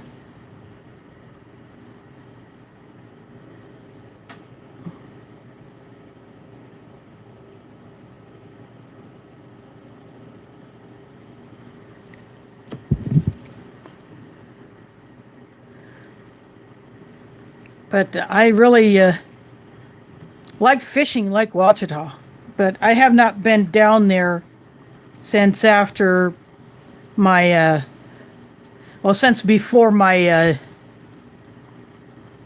dad died. You know, my grandmother, who lived with them after, since before my parents retired, she went down with him to live in what's called Hot Springs Village, which is kind of like a gated community, but has public access areas where you don't have to have a permit or a pass or something like that to get into a lot of the shops and some of the other areas of that town. It's basically like a suburb of Hot Springs. But my grandmother passed away down there, so I was down there shortly before she died, and then just a few months after that, my dad died, so I have not been down to Arkansas since.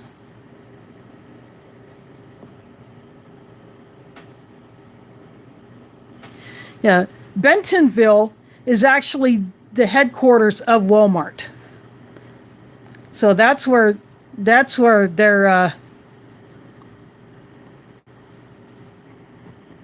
their first warehouse was built. That's where their first stores were in and around that area, and then they just expanded out from there, and that's where the headquarters is still at. So if you get anything from corporate, it has the Bentonville, Arkansas address.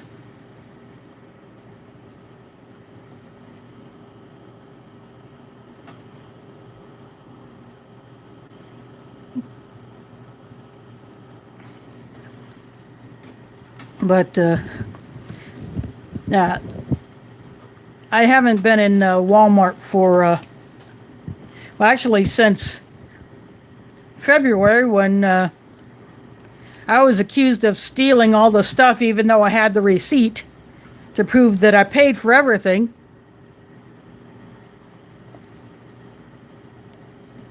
All because, and they'd see me do it before, all because I used a suitcase to haul my stuff home in because I don't drive.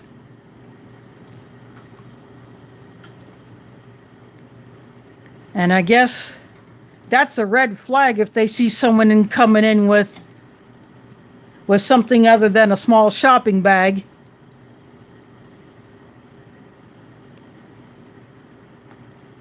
And even though there was proof that I had paid for all the stuff that I had picked up. I'm surprised they still didn't call the police and have me arrested.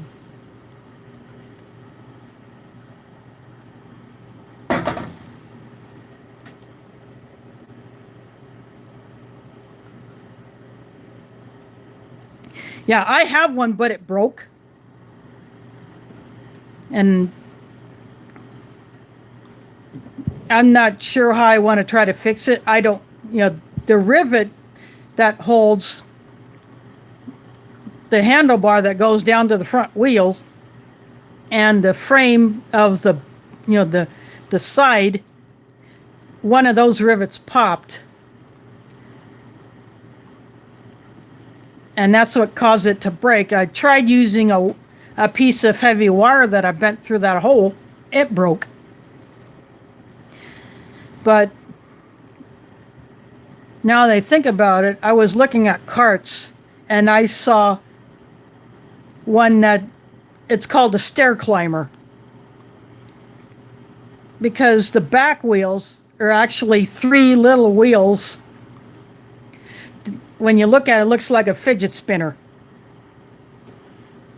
But when you go to pull it up steps, it literally climbs, because as the one wheel goes over the step, the next one comes into position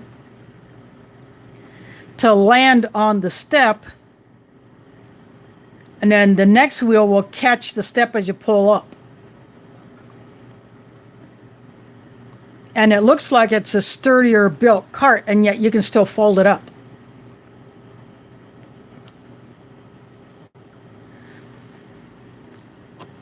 And those are a bit more expensive than these simpler carts.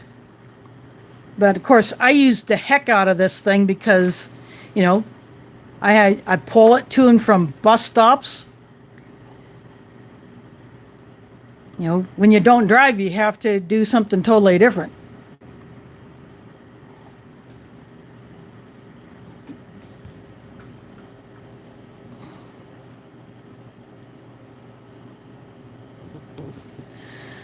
Ooh, Latha, if you take over a bakery, then maybe you can make some things that are actually good.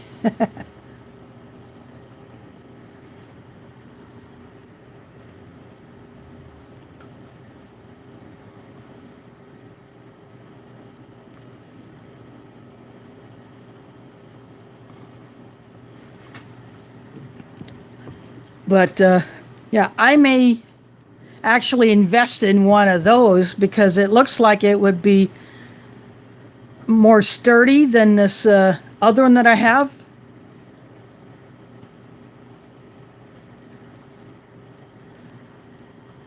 Well, that's cheating, Aletha. That's cheating. I'm sorry, I had to say that.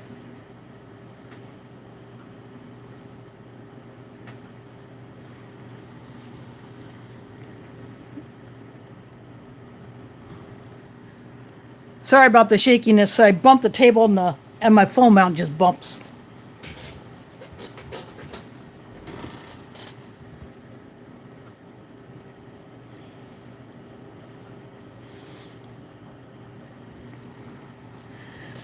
But that's usually one part of the store that I don't go to,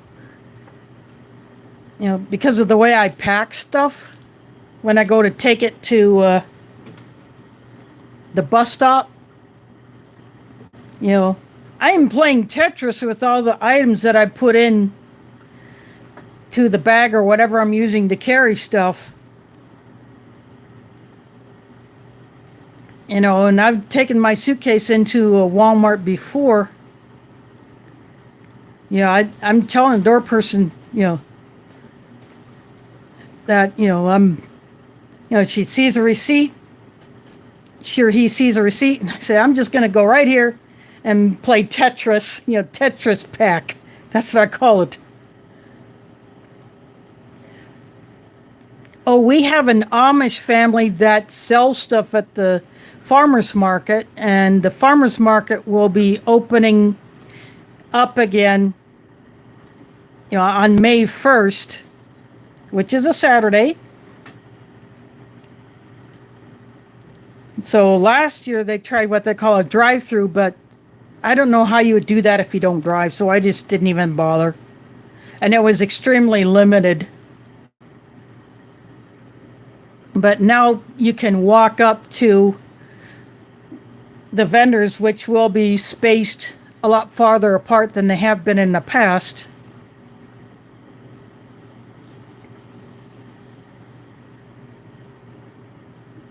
So I will go check it out.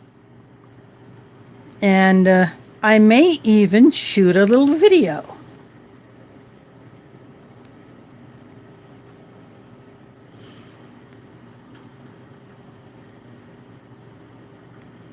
And if they have a certain kind of delicious brown delicacy that is best fried in butter, I will see if I can get me some.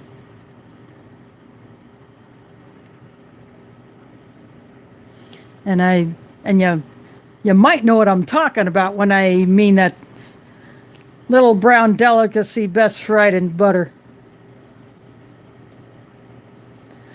Actually, I think I shot a video maybe like 3 or 4 years ago of the farmer's market. But I've never done it on the first Saturday.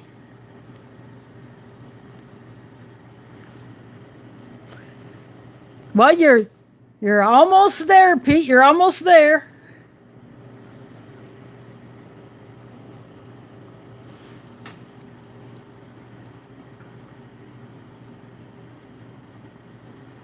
If you haven't had a morel mushroom fried in butter, you are missing out. Of course, if you don't like mushrooms or you can't eat them, then obviously you wouldn't be missing out. But sometimes there's a good selection of them, and sometimes the people that hunt them and sell them don't get very many. So it can be hit or miss with the morels. Because if you're going to see morels, you have to have some hot weather after some cool weather at the right time. You know, we did have that very warm weekend not all that long ago, and then it was cooler before that, and then it cooled down again. So I don't know if it was too early for the morels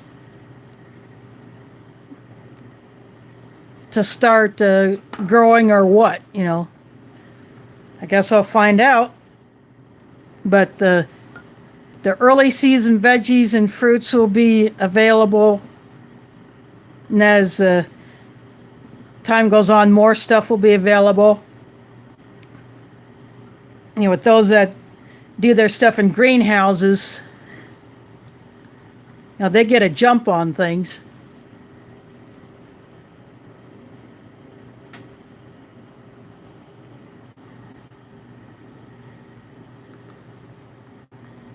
I don't know where I can go around here to actually hunt for morels myself. I don't know what kind of forest they live in. I've never gone with anybody to actually hunt for them.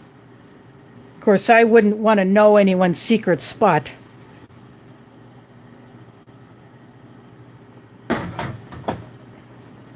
Yeah, I can go down to the river. There are some little patches of pine trees along the river, and then there's another area that's got a bunch of different kinds of trees and bushes, but some of that is actually landscape, so I don't know if that's morel territory or not. No, that wouldn't be good.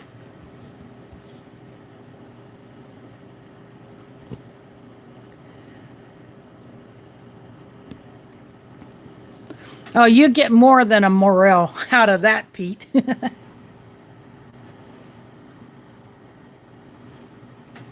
You would get some stripes.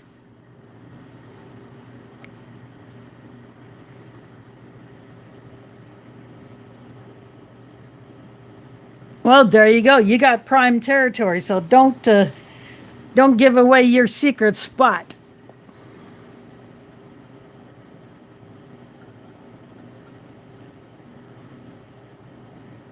Yeah, the Walmart that I have been going to, they have turned more of the checkouts into the self checkouts, but they have people available in case something messes up. But sometimes you have to wait for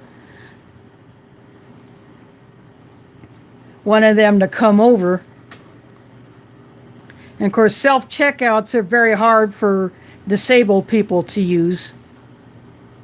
You know, if you're totally blind, you can't use a self checkout because you can't see the screen. You may not know how to position the product to scan it or to tell the terminal that you want to weigh a produce item.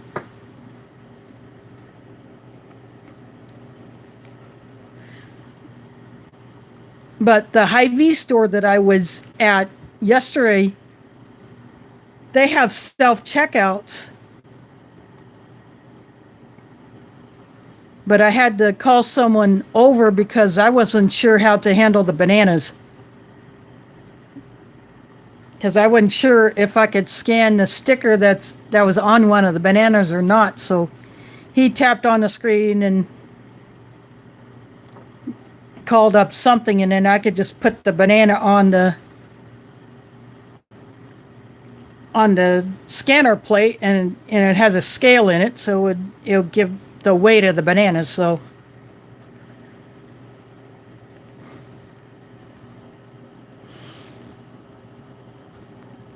yeah, some people don't like shopping, but if you have no one else to do it for you, you got to do it yourself.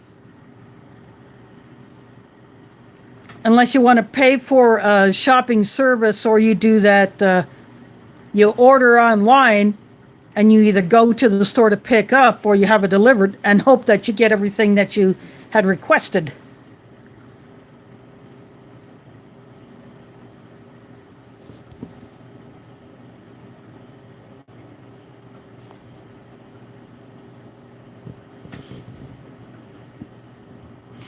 Yeah, that's why if I get produce, I am going to go to an attended checkout so that I can be sure that I'm going to be appropriately charged, because if I pick up one kind of onion, I don't want to be charged the price of a totally different kind of onion.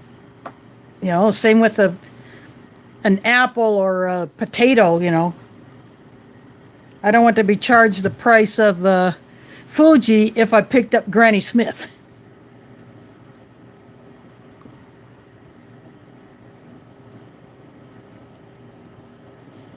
But if I buy one that has a scannable sticker on it, or it's in a bag that has a barcode on it, then that one's easy.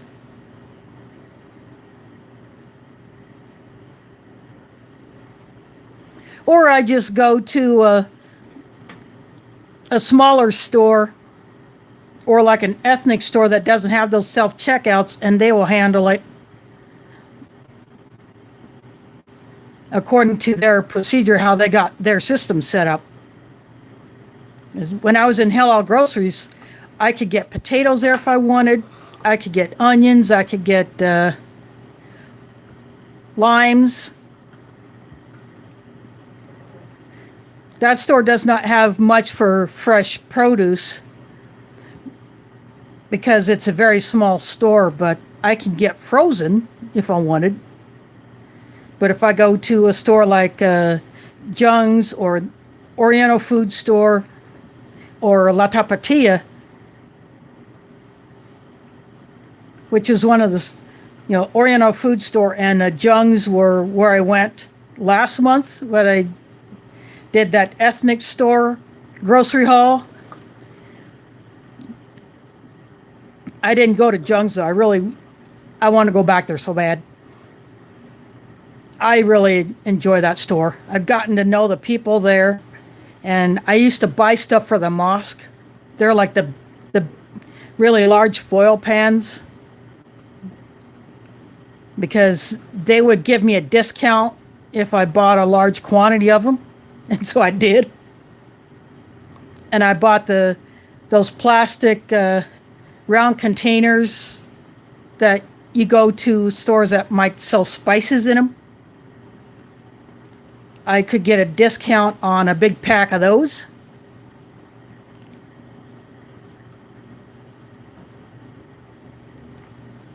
But I just like getting some of the unique things that that store had.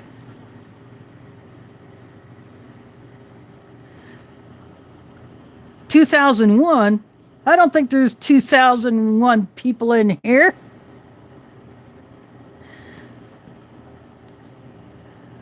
There's just a...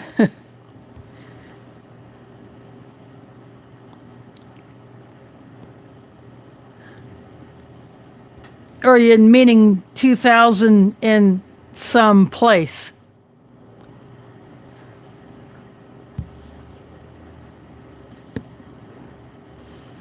Now, Des Moines has like almost 30,000 people. Or no, it's like almost 300,000 people, I think. Yeah, almost 300,000. Oh, okay.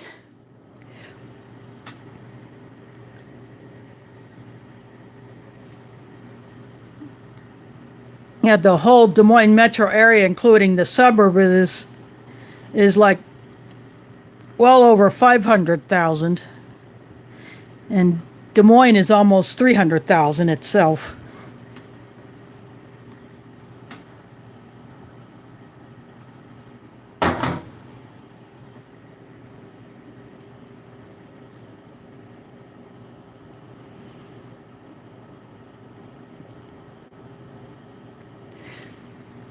Yeah, when I lived in Nebraska, and even when I was younger and I was living here in Iowa, I used to go to Omaha fairly frequently because that's where my grandparents lived.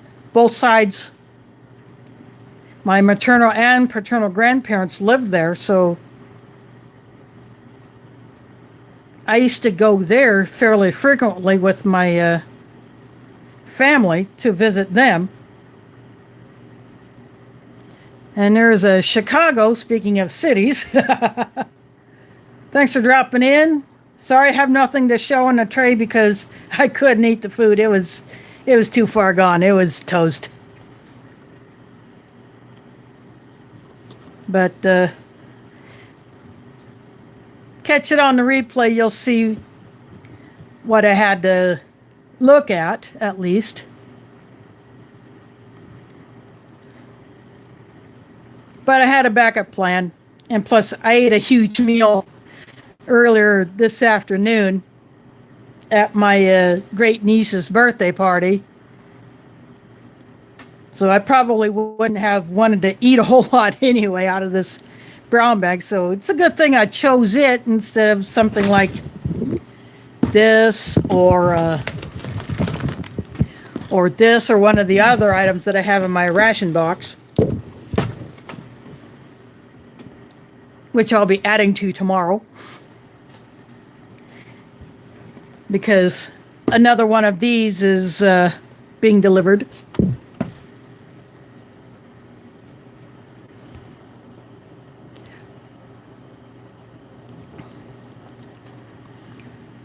But yeah, Omaha has a huge Polish population.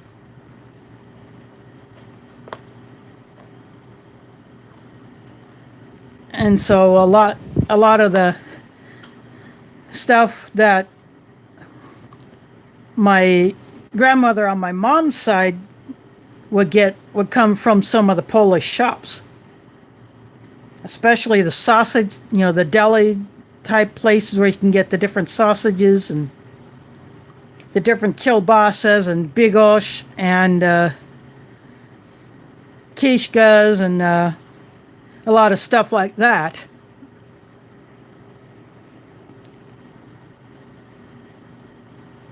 But I would love to go back there and just to check out one of those shops for myself, because I don't remember actually going into any of them. But it would be neat to go check them out at least. But I haven't been to Omaha in quite some time, and a lot has changed since I was last there.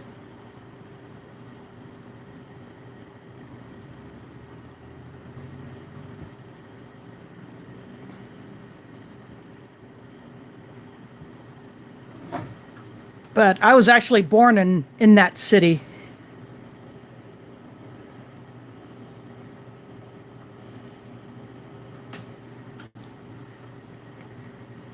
So I kind of have, I have a connection to that city.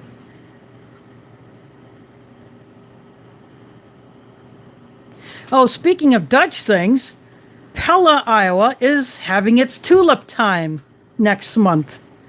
Last year it was completely canceled because of the big nasty. But this time they will have it, but some of the activities will be limited or not take place. But the actual festival itself will be going on. So you can go check out all the tulips. There'll be a few activities around the Mollengracht, which is the main square in Pella. The shops surrounding it will be open.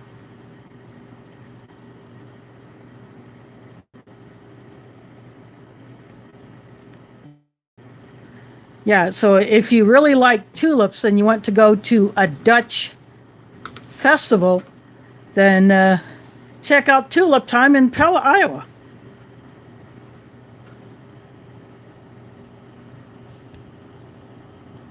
A hidden numismatist? I hate to tell you this, but the ration I opened up was a total dud.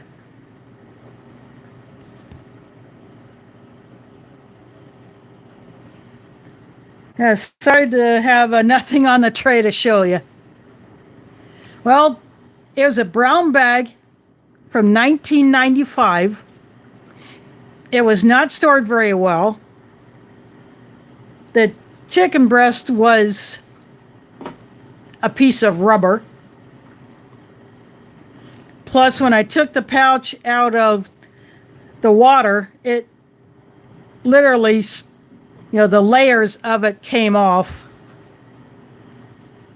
And when I opened up the au gratin potatoes, they were dark and it stunk.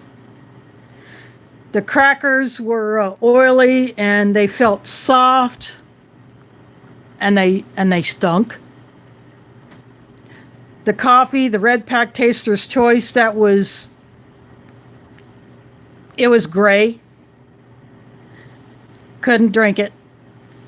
The lemon lime drink mix had brown stuff in it and it smelled like cheap crap lemon cleaner. I wasn't going to risk it. The oatmeal cookie bar was dark and it smelled strange, so I didn't go for that. The apple jelly looked as dark as Russian apple butter, but it was like a liquid, a very thin syrup.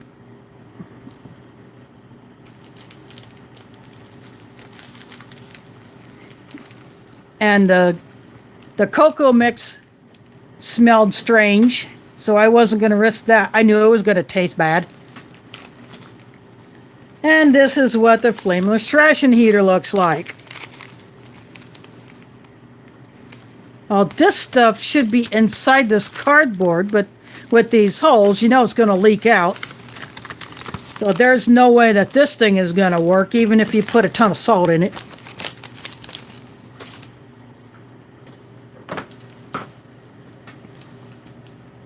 But I had a backup plan.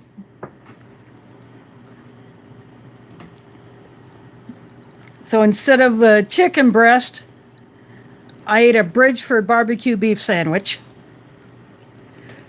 This orange drink came out of my camping food bag brew kit. It's the Crush orange drink powder. And then this is a 3-in-1 coffee that Rachel had sent me in that Megabyte box.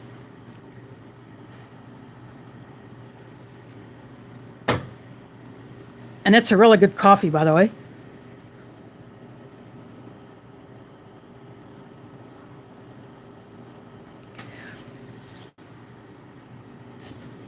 So the only things that really survived, as far as anything edible, this creamer feels soft. It might be good. I haven't opened it though. I'm not worried about the salt. I know it'll be good. The Domino sugar, I have no concern about that.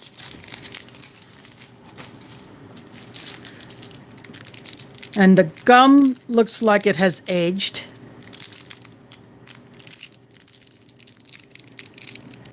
It feels extremely hard. I can't squeeze it at all.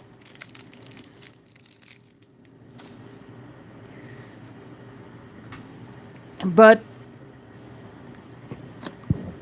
I'm actually okay with that because at least I got to look at it. And the Charms candy that was in there, it had melted and leaked.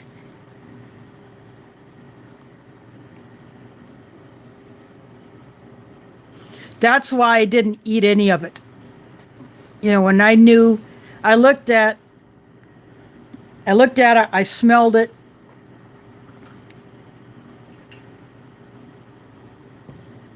And I said, nope, I'm not going there. I'm going to my plan B. So that's what I did. And because I ate a huge meal over at my sister's house earlier, I wasn't going to be much hungry anyway.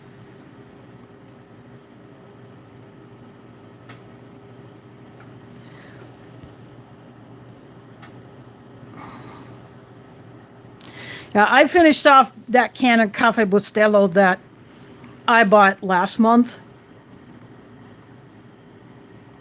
So I'm drinking Folgers.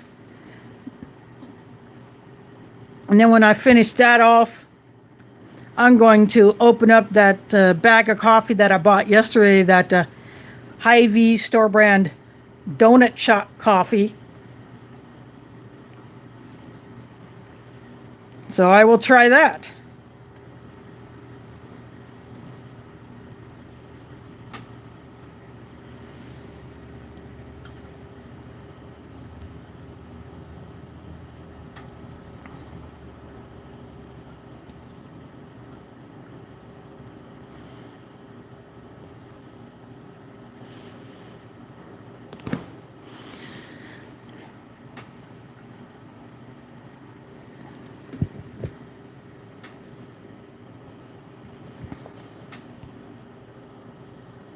Yeah, I like the Nescafe 3-in-1 too, but I also like the G7 3-in-1.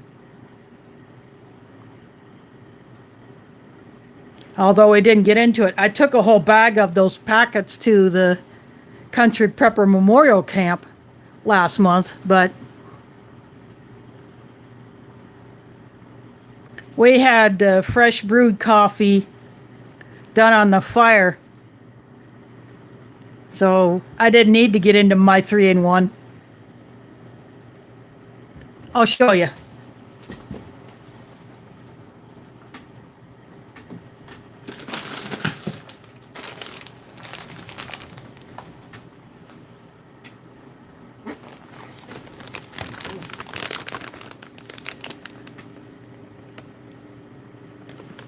You get this at Asian stores. It's actually a product of Vietnam.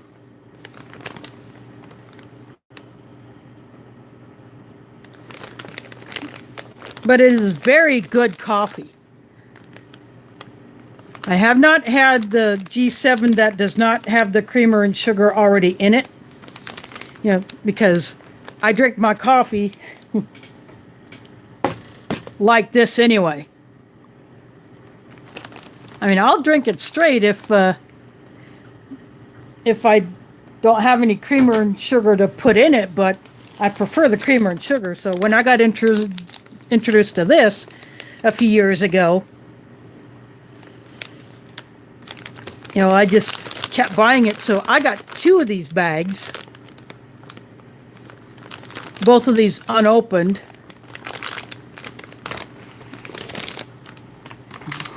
But I have recommended this to other people. That's okay, you know, not everybody likes coffee. That'll leave more for the rest of us.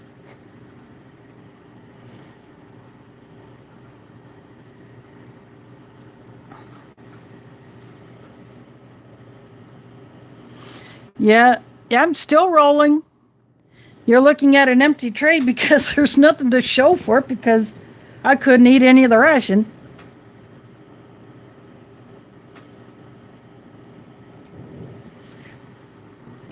But I pulled out a couple of things that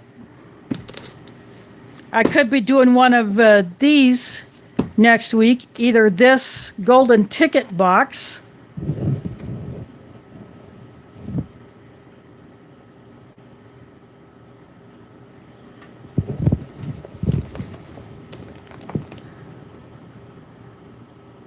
Oh, there's Justin in the house. Thanks for dropping in. Or I have this beef goulash that I could get into. Yeah, you can buy the G7 on Amazon. And you can probably find the different varieties that you may not find in stores.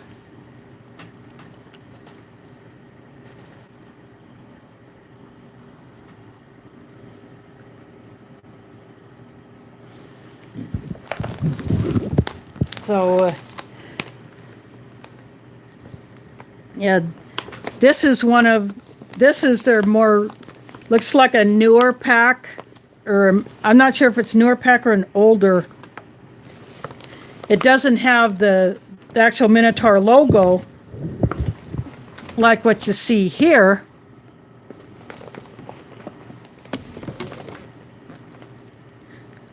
But it says inspection day 24.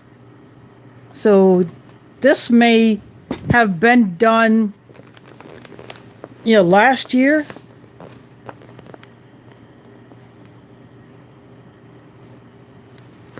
But it's got the Minotaur URL on there.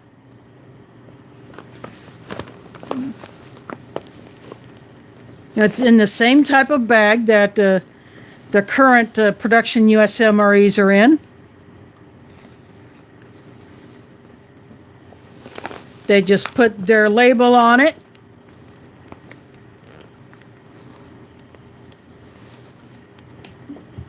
But I'm definitely looking forward to trying this because I have not had a goulash in an MRE. And then the main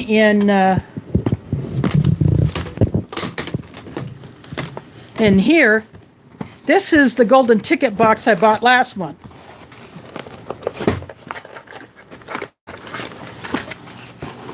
I could be doing this. Chicken fajita. Now this is freeze dried, so I add water to the pouch. Seal it up, shake the crap out of it, or stir it and let it sit for a certain amount of time. Just like you would a Norwegian Arctic Field Ration pouch or Mountain House or Backpacker's Pantry or any of those others.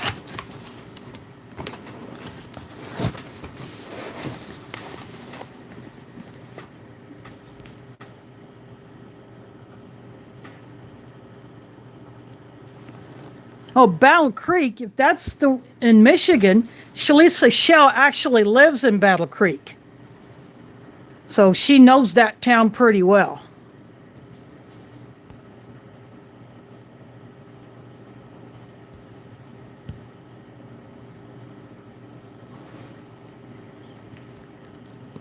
Oh, Wyoming, I hope you do have a good time while you're here.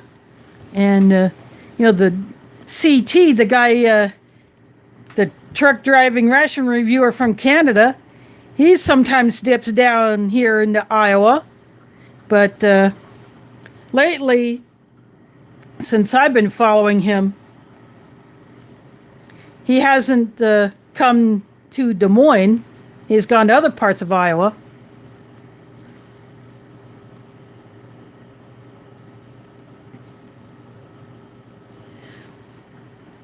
But it would be nice to have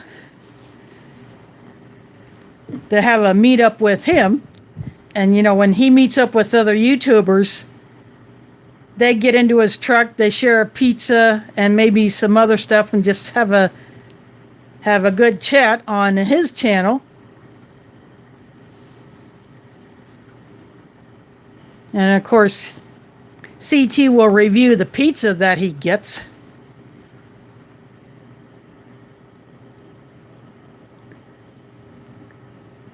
Yeah, my dad actually worked for a cereal plant, but it was not in Battle Creek. I don't think he's ever been to Michigan to work because, my family has never lived there, but he did work for a cereal company at one time.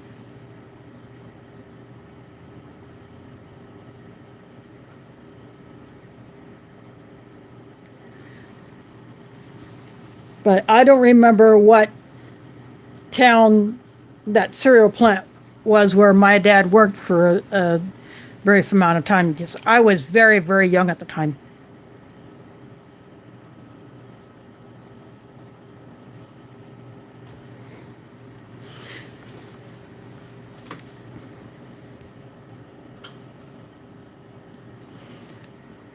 Oh, speaking of chicken, I do have those pouches of the chicken chunks, the wet pack ones. If I really wanted to, I could bust open one of those and chuck that in, just for the sheer heck of it.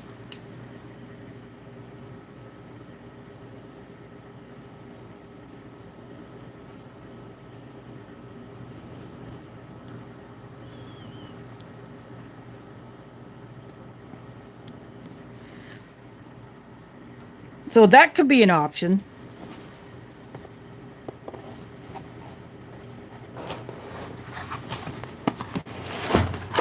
Of course, this does not have as much in there as the Norwegian Arctic Field Ration pouch has. This is maybe half of that.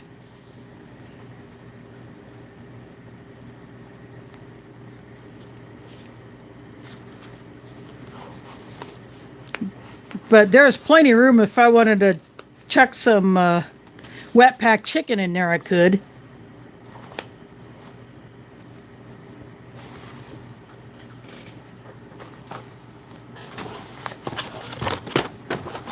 Oh, by the way, here is the Tabasco sauce that was in that brown bag MRE.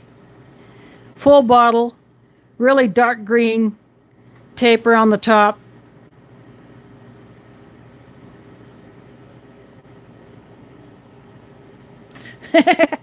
That's okay, it happens. But look how dark that is. And it's still full. And it's still liquidy. Yeah, this stuff will be intense. As Tabasco ages, I guess it gets stronger. So I bet this little bottle could spice up enough chili to feed 20 people. That's what I said, James. It'll be more intense.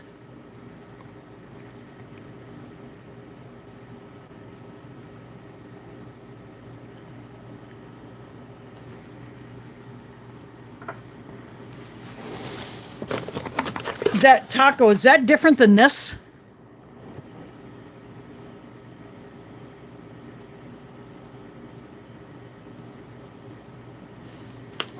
This is that chicken fajita. Was that different?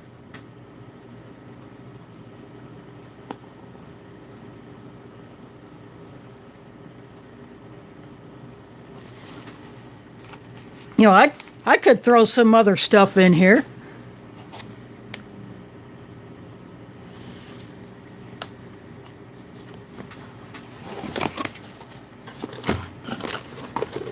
I did take the peanut butter that was in this box out and I put a packet of cheese in.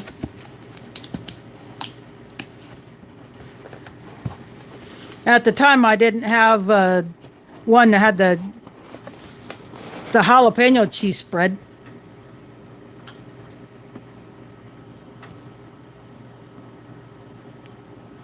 That taco one must be different since this one is fajita.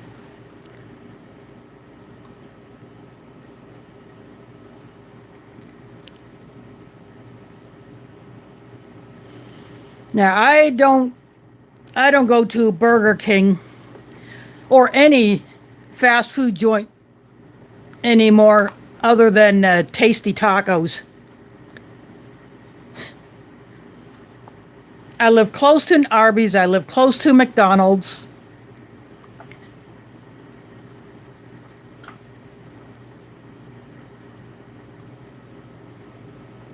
The Burger King that I used to frequent closed up several years ago.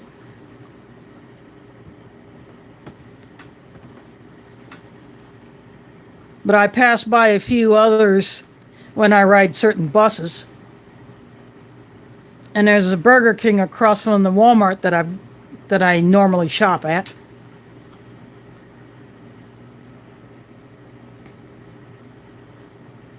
And I haven't been into an Asian restaurant in some time. One of these days I gotta go back into Fawn's.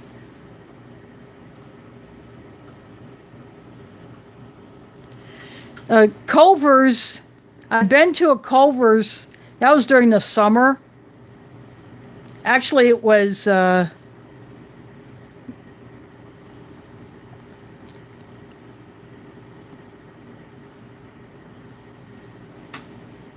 it was warmer when we were at Culver's, but I rode there with other people, so there's not a Culver's close to a bus stop that I'm aware of.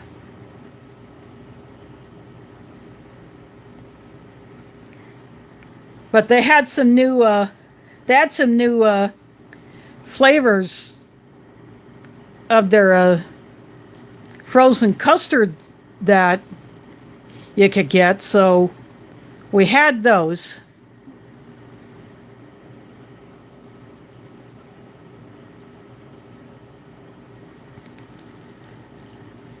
But yeah, that's the only time I get to Culver's is if someone takes me there.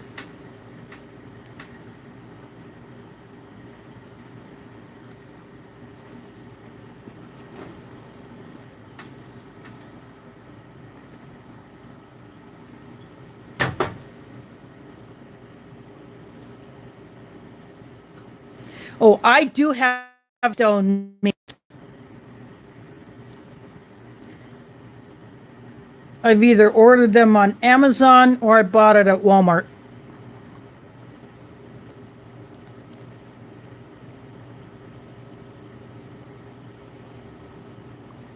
Yeah, I have, let's see, I have a couple of cans of the turkey, but the turkey cans are not as big as the chicken and beef cans. Now, Keystone also does pork, but because I don't eat pork, I don't buy that. And I've only seen the beef and chicken at Walmart.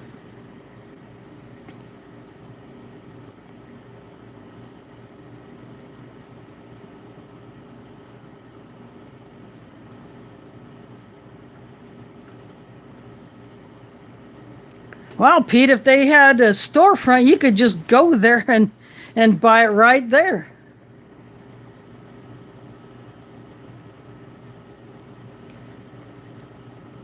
Yeah. If you might be able to find it on Amazon.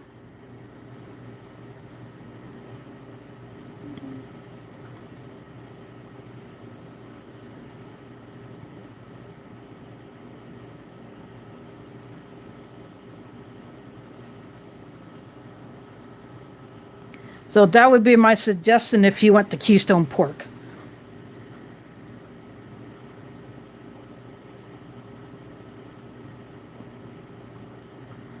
Yeah, I don't eat it because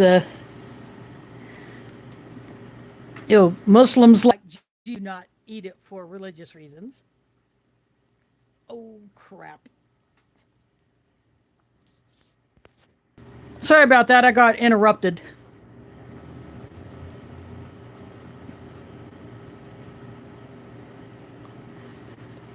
But you can also find beef bacon if you go to Middle Eastern or Mediterranean shops where Muslims and Jews would get meats, you can get beef bacon there.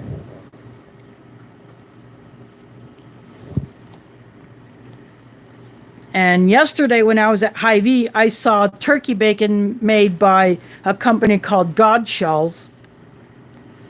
And I've had their beef bacon. I was able to get Hy-Vee to get that.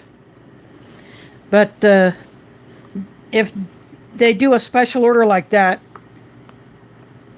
you know, they have to buy a minimum quantity from whatever source they can. And then you can ask them to hold certain numbers, a pack, how many packs of that, and then what they don't sell to those who have requested it, then they just put it on the shelf and sell it to anyone else who would buy it. But that Hy-Vee doesn't get the beef bacon very often, so usually when I get beef bacon, I just go to Hillel Groceries and get it, but I wanted to try the God Shells turkey bacon, so I bought a pack of that.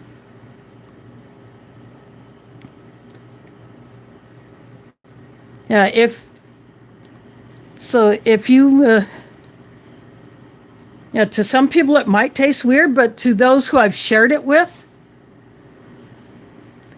they loved it. My mom loves it. So when we go camping in August, I'm going to get a couple packs to take with me.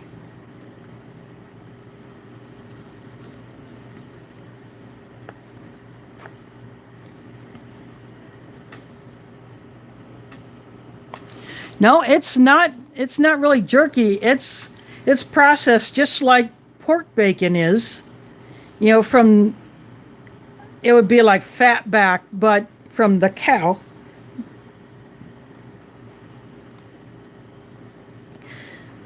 But you cook it up just like pork bacon. And then you can use the grease that develops to cook eggs or, fry hash browns in.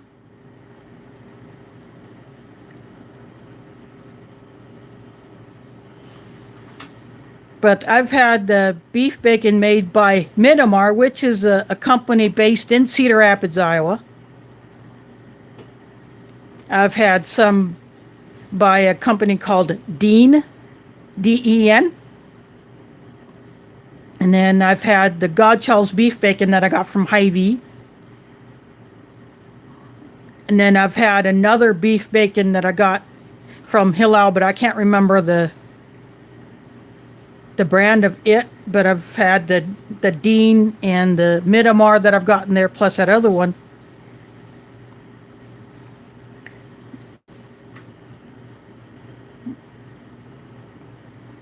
But this God Shells turkey bacon, it doesn't look like the other turkey bacons that I've had. It looks like it was processed a little bit different, so it'll be interesting to see how that cooks up. Oh, wow. There you go, Mike. That should be fun, to see a reaction you get out of that. I know someone up in Canada who gets chicken bacon. I have never seen that down here.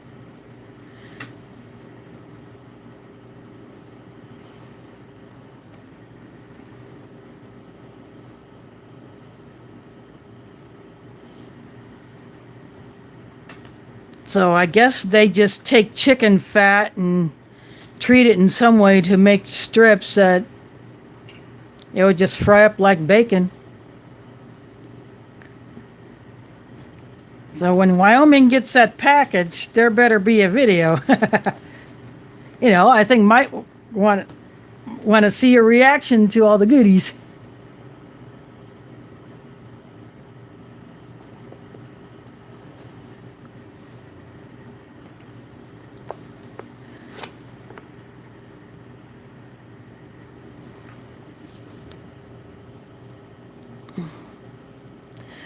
Oh, we had, when at camp last month, we had eggs that were basically 12 hours out of the birds.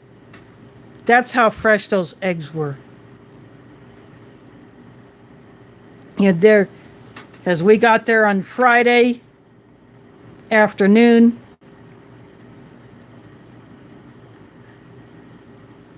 The Brahms people were collecting the eggs that day. Then Saturday morning, we had them for breakfast, and then we had a few more Sunday for breakfast.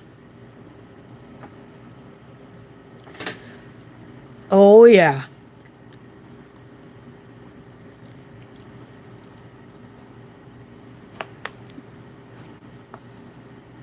They are very good eggs. But when they sell eggs, they do wash them. When they reserve some for their own use, they don't wash them.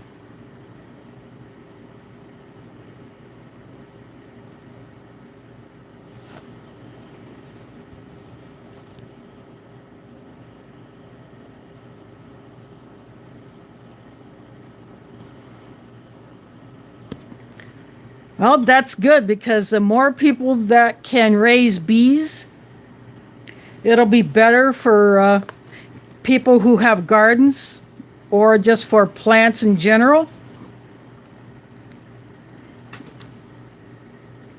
And there are bees that visit the Brahms farm to pollinate their plants, because they have plants that require insect pollination or hummingbird pollination, so they need bees to do it. So, and I got a friend here in town who has bees, but he lost a couple of his hives over the winter. They didn't survive the winter.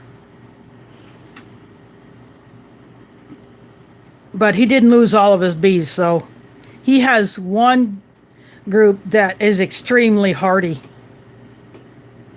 And he's starting this will be the third summer with that particular colony.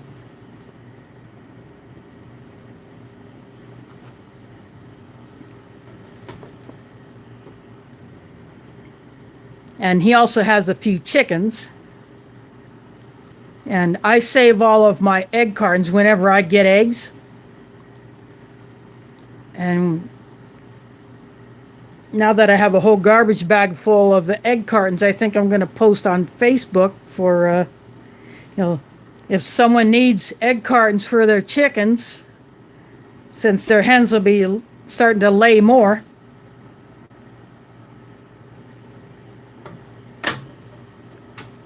Or maybe I could message my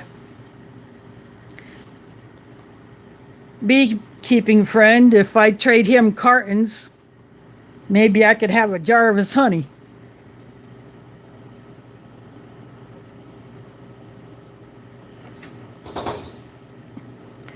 Yep.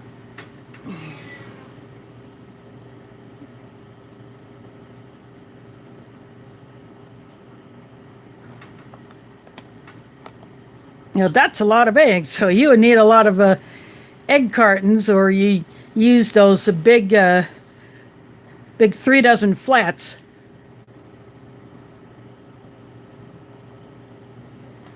Scrabble is something I've never had, so I've seen it on video, but if it has pork in it, then I obviously wouldn't eat it.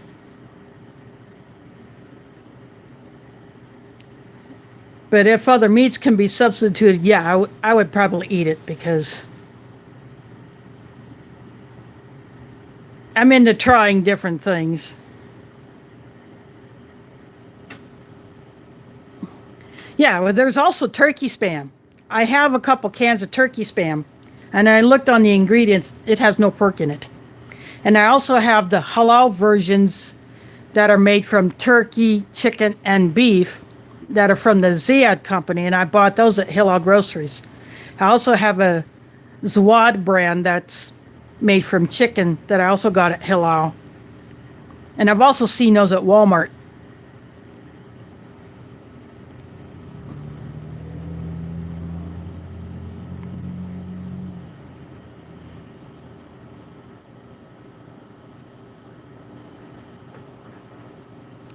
Oh, yeah.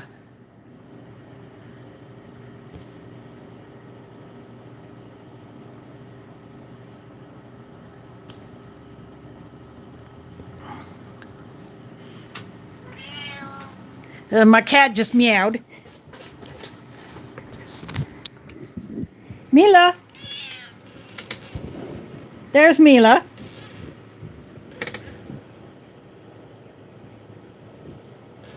Here's my 17-and-a-half-year-old sweetie girl.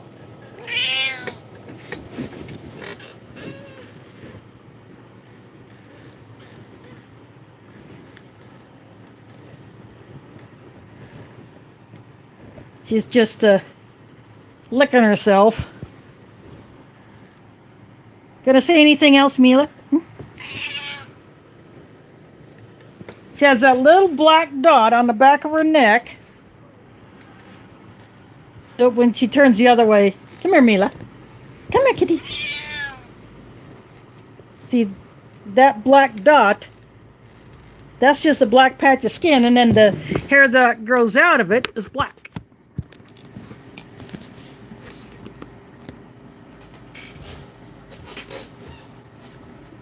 And now she decided to take off.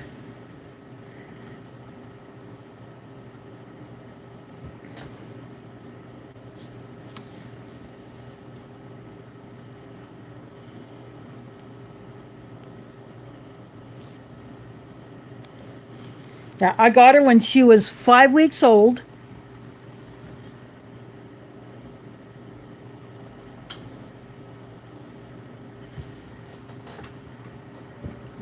And that's as big as she's ever gotten. She never did get any bigger. So she was the run of her litter, I believe.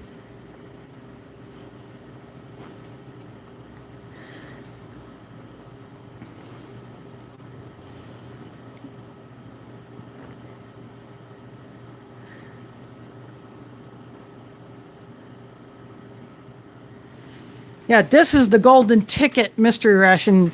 I bought this in last month. It did not have a prize envelope in it. I got another one of these coming tomorrow. So when I do get it, along with the other items that I ordered from Minotaur, there is prep for it in the house. Thanks for dropping in. Sorry I have nothing to show for this, but the brown bag MRE was completely messed up. It was not stored well. I couldn't eat any of the food. I couldn't even, if I mixed up the coffee, the cocoa, and the cold drink mix, I wouldn't have been able to drink them because they're messed up. And the charms, candy that was in there, it had leaked over everything. Well, not everything, but several other items got that sticky stuff on it.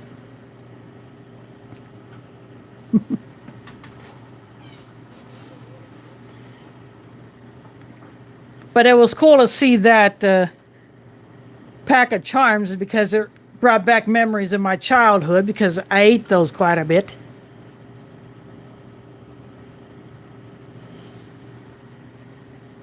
And I'm saving this Tabasco bottle. It's full. It's really dark. And I bet it's as hot as the hot diggity dog sauce that comes from British rations. Or that used to.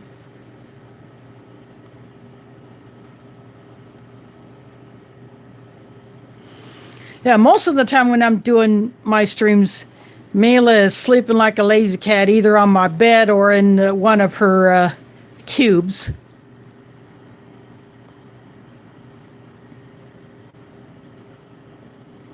Yeah. Wow, I have been on pretty long. Even though I got a late start, so I guess I don't have too much to clean up. My tray will be easy to clean up.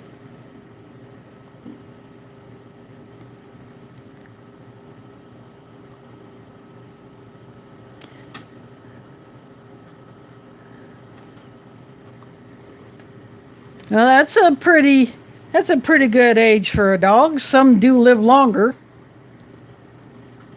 I think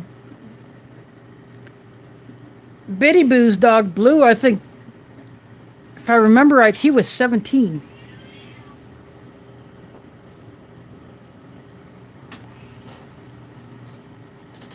But I could be wrong. You'd have to go to one of her recent videos where she talks about how, when he died, and that the new puppy she got looks a lot like him.